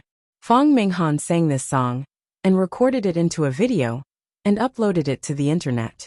Fang Menghan was originally pure and beautiful. Coupled with her good voice, it attracted a lot of attention and made Fang Menghan a celebrity in the media college.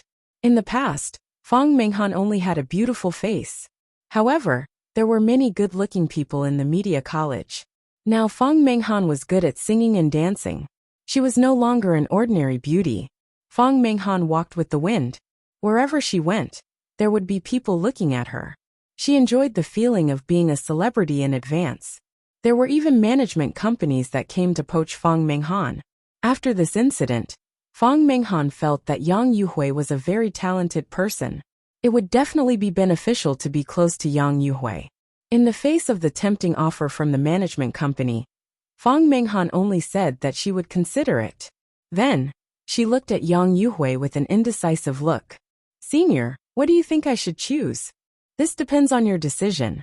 Yang Yuhui was very proud. A song he wrote changed Fang Menghan's life. This feeling of being able to hold the fate of others in the palm of his hand was intoxicating. Fang Menghan said firmly, "I don't want to join the management company. I want to follow you, senior, no matter what lies ahead." A song could make her stand out. Fang Menghan believed that Yang Yuhui could write better songs. This intuition was very strong, and Fang Menghan was very confident in her heart. Yang Yuhui's heart was suddenly moved. Since his rebirth, there was still someone who believed in him unconditionally. No matter what the road ahead was, Yang Yuhui firmly said, "Since junior sister thinks so highly of me, I will definitely not disappoint junior sister." Fang Menghan smiled sweetly. Her fingers intertwined. She turned around and walked away. Yang Yuhui was very happy. What he lost at the swings, he gained at the roundabouts. He confessed to Chen Jianan and was rejected. However, he met Fang Menghan, who was purer and more beautiful than Chen Jianan. Fang Menghan returned to the dormitory and saw Ning Shu was still playing on the computer. She couldn't help but sneer in her heart. He was proud and arrogant, but he didn't know that he had missed a pearl. Now that Yang Yuhui had become like this, Chen Jianan must have not expected it. Yang Yuhui would become more and more famous in the future. Fortunately, Chen Jianan rejected him. Otherwise, she wouldn't have the chance to walk to senior's side. Ahem. Fang Menghan coughed twice to attract Ning Shu's attention. Ning Shu turned to look at Fang Menghan. Fang Menghan said, "Senior brother Yang Yuhui wrote a song for me. Listen to it. I think senior brother Yang Yuhui is very talented. Why don't you ask senior brother Yang Yuhui to write a song for you?" Ning Shu just faintly said, "Oh." Now she was hacking into Yang Yuhui's computer to check the progress of Yang Yuhui's script. What made Ning Shu more amused was that Yang Yuhui's script didn't change at all. The title Gij didn't exist in this world at all. Things like Huang Ama or Fujin were very new things. Many people didn't understand it very well. In fact, it could be changed to princess. It was easier to accept than Gij. Fang Menghan originally wanted to provoke and test Ling Yin, but Ling Yin was indifferent. Fang Menghan suddenly felt uncomfortable. Her anger was stuck in her chest. It was as if her fist had hit cotton. Fang Menghan couldn't bear to see Ning Shu like this. His arrogant appearance made people feel uncomfortable. Didn't he just find a rich second-generation rich boyfriend? Did he have to be so arrogant? Don't you regret it? Fang Menghan asked bluntly.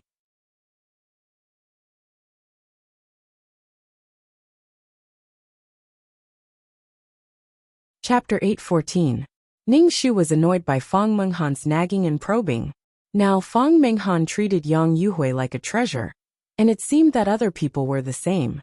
Ning Shu said straightforwardly, "If you think Yang Yuhui is good and talented, you two can be together. Why do you keep probing me? I won't go back to you." "No, he can't even be considered as going back to you." Fang Menghan's face suddenly became awkward. She couldn't help but say, "Why are you talking like this?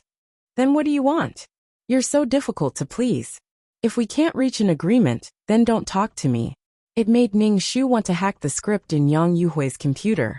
But when she imagined Yang Yuhui confidently selling the script, and the other party's dumbfounded expression, she felt inexplicably funny. What the hell is this? Ning Shu was very kind and didn't hack Yang Yuhui's script. Fang Menghan saw that Ning Shu's attitude was very tough. Although she was unhappy, she didn't have a chance to turn back. Besides, it depended on whether Yang Yuhui would still talk to her. Fang Menghan hummed a song and went to wash up. Ning Shu stopped hacking Yang Yuhui's computer. He was about to send the script to the Li family company when he received an email from the other party. Ning Shu clicked on the email and read the content. "Hello. Thank you for providing the lyrics. The song is now being recorded. May I know your name and the lyricist's name?" Ning Shu thought for a while and replied, "Don't write my name. The lyricist's name shouldn't appear in that column." Ning Shu didn't want to expose himself now. These songs were classical songs that had been sung in that world. If her name appeared, Yang Yuhui would definitely suspect that he had been reborn. His existence was a hindrance to Yang Yuhui, and it was hard to say what would happen. Ding dong. The other party replied quickly and asked, "Can you fill in other people's names and add the other lyricist's name? We will give you more money." Ning Shu frowned. "No, if you fill in other people's names, our cooperation ends here. I was going to send the script to you. Don't you know that it's very dangerous to want this glory? Okay, please send the script over." Ning Shu compressed the script and sent it over. He just waited for the reply. Ning Shu stretched and was about to find something to eat when his phone rang. As soon as he picked it up, A deafening and heart-wrenching voice came from the phone. Chen Jianan. Ningxu was shocked, and he almost smashed to his phone was the phone. He put it to his ear. What's the matter? I'm downstairs. Come down quickly. Li Xin's voice was filled with anger. Ningxu. That she had forgotten that she had a boyfriend. Ningxu washed his face, casually tied his hair into a bun, and went downstairs. Li Xinza stood there, his feet shaking. He crossed his arms and looked terrible. Ningxu walked over and asked, What's the matter? The shrill voice on the phone made Ningxu think that Li Xinza had been raped. What do you think? Li Xinza looked down at Ningxu. Ningxu, what's the matter? Ningxu asked. What's the matter with me? You really don't know what's the matter with me? Li Xinza's expression was dangerous and angry. Ningxu looked at Li Xinza silently, and didn't say anything for a long time. What was a boyfriend supposed to do? Li Xinza fidgeted with his hair and said, I heard from your roommate that you're in an online relationship and have been staying in the dormitory to play computer games. It's been more than a month, almost 2 months. You haven't called me or sent me a text message. Li Xinza's expression was terrible. I want to see when you'll remember me if I don't call you. This made Li Xinza very angry and irritable. Chen Jianan, you've become very strange recently. Do you want to break up? Oh, Ningxu understood and said, I've been a little busy recently. Sorry. She didn't pay attention to this baby, and the baby was unhappy. Then are you in an online relationship? Li Xinza asked again. Ningxu said indifferently, You believe everything others say. Use your brain more. I have a boyfriend. Why would I be in an online relationship? Maybe the person on the other end of the line was a bald and disgusting man with a big belly. Let's go. Li Xinza reached out to hold Ningxu's hand. Ningxu avoided him and asked, Where are we going? It's noon. Let's go eat. Li Xinza didn't hold Ningxu's hand, and put his arm on Ningxu's shoulder. Li Xinza took Ningxu to a Western restaurant, and ate a good steak. Ningxu looked at the palm-sized steak, and was a little speechless. How could he be full with such a small amount? Ningxu finished the steak in a short while. Li Xinza looked at Ningxu and asked, Do you want another serving? Thinking that Chen Jianan was a quiet and cute girl who didn't eat much, Ningxu didn't want to ruin Chen Jianan's image. He said against his conscience, I'm full. I'm still a little full. Li Xinza, send me a text message every day in the future. Li Xinza said, Don't stay in the dormitory all the time. Move more. Okay. I'm going to help out at my father's company. I don't have much time at school. Take good care of yourself. Li Xinza said. Ningxu nodded. I know. Good luck. After coming out of the restaurant, Li Xinza took Ningxu to a jewelry store and said that he wanted to buy jewelry for Ningxu. Ningxu waved his hand and refused. You're with me, a rich second-generation heir. If you don't have anything valuable on you, I'll be embarrassed. Li Xinza dragged Ningxu into the store. A relationship that can't be upgraded to money is not a real relationship. Li Xinza said. Ningxu. Ningxu chose a pair of exquisitely made silver earrings. The price wasn't cheap either. Li Xinza paid the money without hesitation, and then slowly walked to the school. Coincidentally, he met Yang Yuhui at the school gate, who was wearing a suit and carrying a file bag in his hand. Yang Yuhui was wearing a suit, and looked a little like a successful person. However, he didn't look good. When Yang Yuhui saw Ningxu and Li Xinza standing together, his face became even colder. He looked like he had stepped on feces. Yang Yuhui snorted coldly and entered the school. Ningxu looked at Yang Yuhui's back and saw the file bag in his hand. He was probably going to sell Gage Huanju's script. Looking at Yang Yuhui's expression, the negotiation didn't go well. Ningxu guessed right. Yang Yuhui was going to buy the script. The process was awkward. Gage Huanju was the kind of person who said things like, You're heartless, you're cruel, and you're unreasonable. Then you're not heartless. Not cruel. Not being unreasonable. How am I heartless? How am I cruel? How am I unreasonable? Am I more heartless than you? Crueler than you? More unreasonable than you? You're the most heartless, cruel, and unreasonable person I've ever met.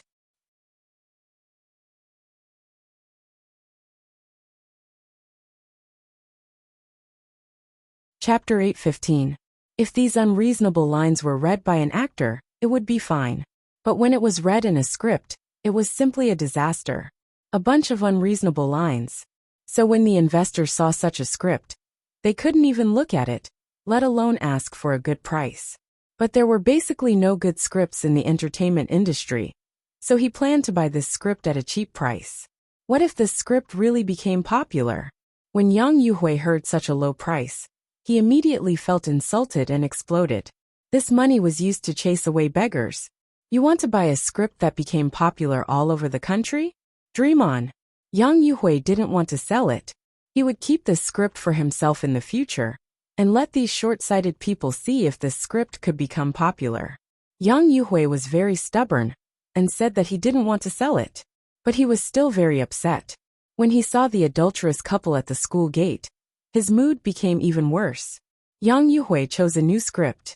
Since the ancient script wasn't easy to sell, he would sell the modern one. Originally, he thought that with the system, everything would go smoothly. But the people he met were all short-sighted. While writing the script, Yang Yuhui planned to write a few more songs to sell. Because the songs that Yang Yuhui wrote before were all famous, and even made the singers popular, many singers and companies looked for Yang Yuhui to write lyrics. This made Yang Yuhui regain some confidence. Ning Shu slightly squinted his eyes. What was Yang Yuhui planning to do next? What are you looking at? Li Xinza saw that Ning Shu kept staring at Yang Yuhui's back, and asked unhappily. Ning Shu said lightly, "Don't you think that Yang Yuhui is a very strange person?" "How is it strange? He just wrote a few lyrics." Li Xinza's expression was a bit dignified. Because Yang Yuhui's song distribution company and his company were enemies, their relationship was quite bad. They both wanted to destroy each other and swallow each other up. Because of Yang Yuhui's songs, that company now had the upper hand, and the Li family's company was suppressed. So Li Xinza abnormally hated Yang Yuhui. He wrote a few songs, and is still a loser. Does he really think that he's so great? Li Xinza said, but his heart was very heavy. Li Xinza still didn't know that his company would have a good song. Because they were afraid that it would be leaked, the company kept it a secret. They would only announce it to the public after the complete recording. Don't you think that Yang Yuhui is like a different person? Before he was an unknown person. He wasn't very smart since he was young. When he was in university, he was also a very mediocre person. Now he can suddenly write such good lyrics? Ning Shu said lightly. Li Xinza rubbed his chin. You mean someone wrote it for him? Ning Shu shrugged. Who knows? Li Xinza was silent. No one knew what he was thinking. Li Xinza sent Ning Shu to the dormitory and said to Ning Shu, "Remember to call and text me." Ning Shu replied with a grunt, and turned to go upstairs.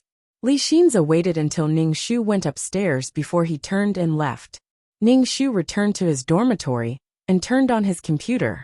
He hacked into Yang Yuhui's computer, and found that not only did Yang Yuhui write songs, but he also wrote a script.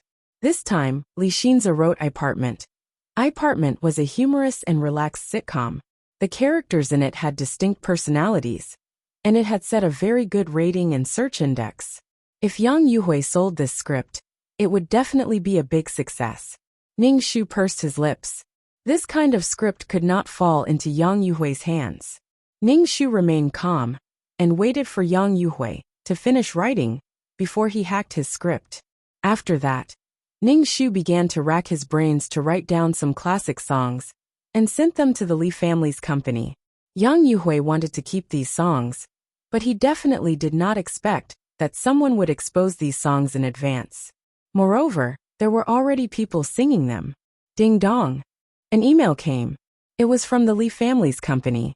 They said that they were very satisfied with the script of The Legend of White Snake, and wanted to meet with Ning Shu to discuss the price. Ning Shu definitely would not meet with the people from the Li family's company. He only asked for a little more than 10,000 yuan for this semester's tuition. 10,000 yuan was like giving it away for free. The people from the company really wanted to meet with Ning Shu. They said that Ning Shu was a talented person, and could work at the Li family's company. The treatment would definitely be good. Ning Shu, what kind of talent did she have? Ning Shu rejected them directly and sent over a few more songs. Each song cost 500 yuan. The company gave the money without hesitation. They were probably trying to get Ning Shu to join them. The price was twice as high as before. They also told Ning Shu to contact them first if he had any good works. Ning Shu peeped at Yang Yuhui's computer every day. When he saw that Yang Yuhui was almost done writing the script, he immediately hacked it. Then, he would write the rest of the content himself and send it over. Yang Yuhui, who realized that the script was missing, was speechless. Yang Yuhui pulled his hair with one hand and clicked the mouse crazily with the other. His eyes were red as he looked for the script. Where was his script? Why did it disappear again? This was the second time. The previous time, the novel was published online. Now the script was missing again. His script was stolen again? Yang Yuhui was so angry that he almost cried. The script that he had painstakingly written was gone. What was going on?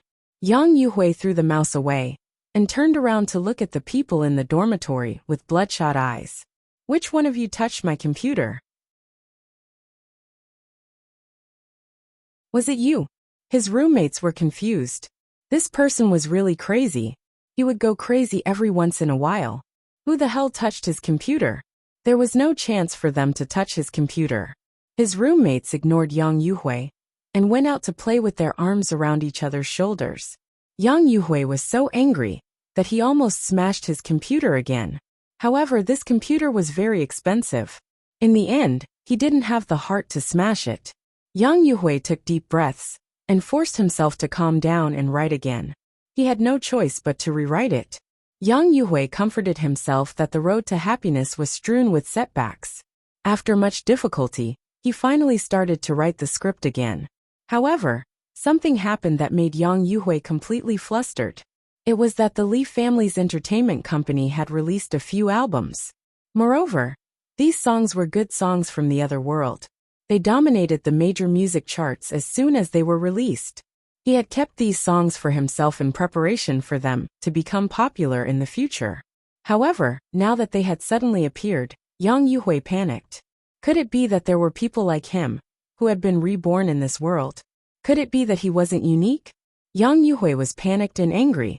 If there were people who had been reborn, his search system was useless. Yang Yuhui clicked on these songs one by one. The melody was familiar, and the lyrics were the same. It was just that the singers were different. Yang Yuhui's eyes were red as he watched these songs become popular. Li Xin's company was making a lot of money.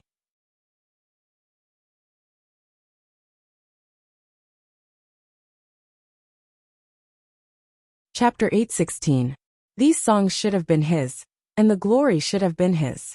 Yang Yuhui was so angry that his head hurt. He wanted to find out who wrote these songs. He must have been reborn. After being reborn, Yang Yuhui did some research. This world didn't have the things from the other world, but these things suddenly appeared. Yang Yuhui felt that something that belonged to him was stolen. Yang Yuhui clicked the mouse and found that these songs didn't have the name of the composer. Yang Yuhui was so angry that he stood up and kicked the chair away. Who is it? Who is it?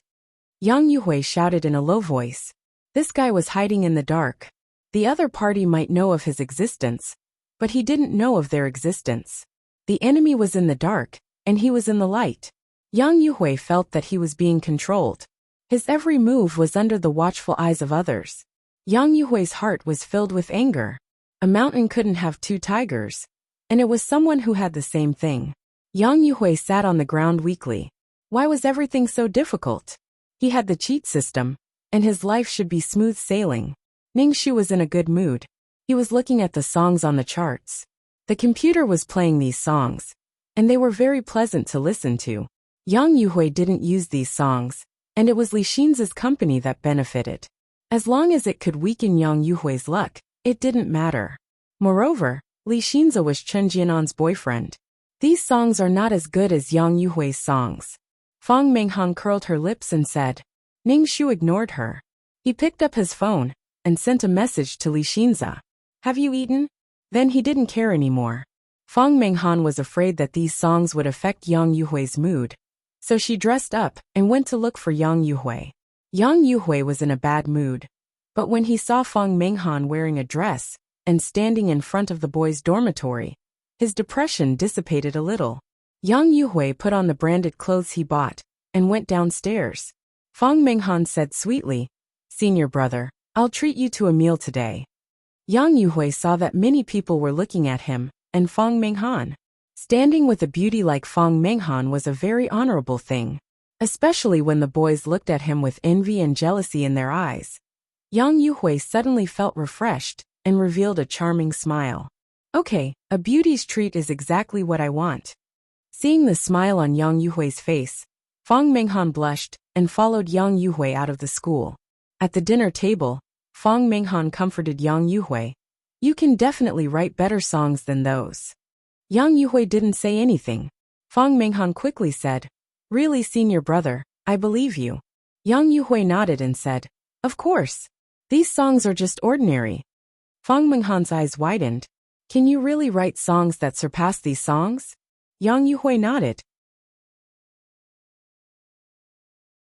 Fang Menghan's eyes moved, and she took the initiative to pick up some food for Yang Yuhui. Fang Menghan only came back at night when the door of the dormitory had to be locked. When she came back, Ning Shu noticed that her face was flushed, and her body was exuding a special charm. There was a hint of joy on her face. As soon as she came back, she lay on the bed without washing up. Ning Shu raised his eyebrows. Fang Menghan must have been pushed down by Yang Yuhui. Yang Yuhui was a woman-pushing maniac. Basically, all the women who were flirting with him ended up in bed. And most of the time, it was the women who took the initiative. It was as if this was the only way to show off Yang Yuhui's masculine charm. There were so many women who loved him. Fang Menghan had always flaunted herself as a pure lotus. In Ning Shu's view, she was just using her body in exchange for benefits. When Yang Yuhui left the school, he would meet more and more women of all types. He would collect women like collecting stamps. Ning Shu stayed in the dormitory every day, paying attention to Yang Yuhui all the time. In the afternoon, he sent a message to Li Xinza, but Li Xinza hadn't replied yet. Ning Shu thought for a while and sent another message. After waiting for a while, there was still no reply. It was already very late. Ning Shu washed up and climbed into bed. He closed the curtains and sat cross-legged on the bed to cultivate. Ning Shu cultivated until dawn. He stopped and picked up his phone from the bedside. There were no calls or messages. Ning Shu, what was the situation now? Did she lose Chen Jianan's boyfriend? In the novel, they were so in love and relied on each other when they were in dire straits. Well, it was a different person now. Even if the body was still Chen Jianan's, she was still not Chen Jianan. The person Li Xinza loved was Chen Jianan. A person's soul and body were one. If one was missing, it would no longer be her. Ning Shu was thinking about it when his phone rang. Ning Shu quickly picked it up. The few people in the dormitory were still sleeping. Ning Shu got out of bed and heard Li Xinza's voice from the phone. "I'm downstairs." Ning Shu looked down from the window and saw Li Xinza leaning against a car. He raised his head and looked in the direction of his dormitory. Ning Shu hung up and went downstairs. Li Xinza was wearing a shirt with a casual suit on the outside. He looked much more mature than when he was in school. His face was a little haggard, but he was still in good spirits. He seemed to be full of energy. "I just received your message this morning," Li Xinza said. "The company has been very busy recently. There are a lot of new songs to record and a few TV series to film. I've been very busy recently, so I might not be able to come and see you." It seemed that the Li family company was going to film a TV series. It was probably going to be a big one. Ning Shu nodded. "Then you should rest well." Li Xinza said, "I'm quite excited. This time, the company will definitely reach a higher level." "Congratulations," Ning Shu said with a smile. "Then I might not be able to receive your calls or see your messages during this period of time," Li Xinza said. "Don't be angry. It's okay. Your work is more important." Ning Shu waved his hand and said, "Then I won't call or text you in the future to disturb you." "Li Xinza, you don't want to call or text me, right?" Li Xinza was a little speechless. "I found that you've been a lot colder to me recently." "Ha ha ha. Am I? I don't think so," Ning Shu said with a smile. If two people love each other for a long time, why would they be together all the time? Work hard. Ning Shu patted Li Xinza's shoulder. I brought you breakfast. Li Xinza opened the car door and handed the bag to Ning Shu. Thank you. Have you eaten yet? You can eat these. Ning Shu didn't take the bag. You work so hard every day. Only when you eat will you have the strength to work. He didn't know why, but every time he heard his girlfriend speak he felt a little stifled. And it was quite strange. Li Xinza clearly felt that Chen Jianan didn't have any love for him. Did their love dissipate? You're tuning in to the Li Mei's Wuxia Whispers YouTube channel. We're so grateful for your support. And don't forget to subscribe to join us on this incredible journey through captivating stories. Your generosity through donations truly makes a world of difference, as it's the primary source of revenue that allows me to expand and enhance this channel for you. Thank you from the bottom of my heart for being a part of this adventure.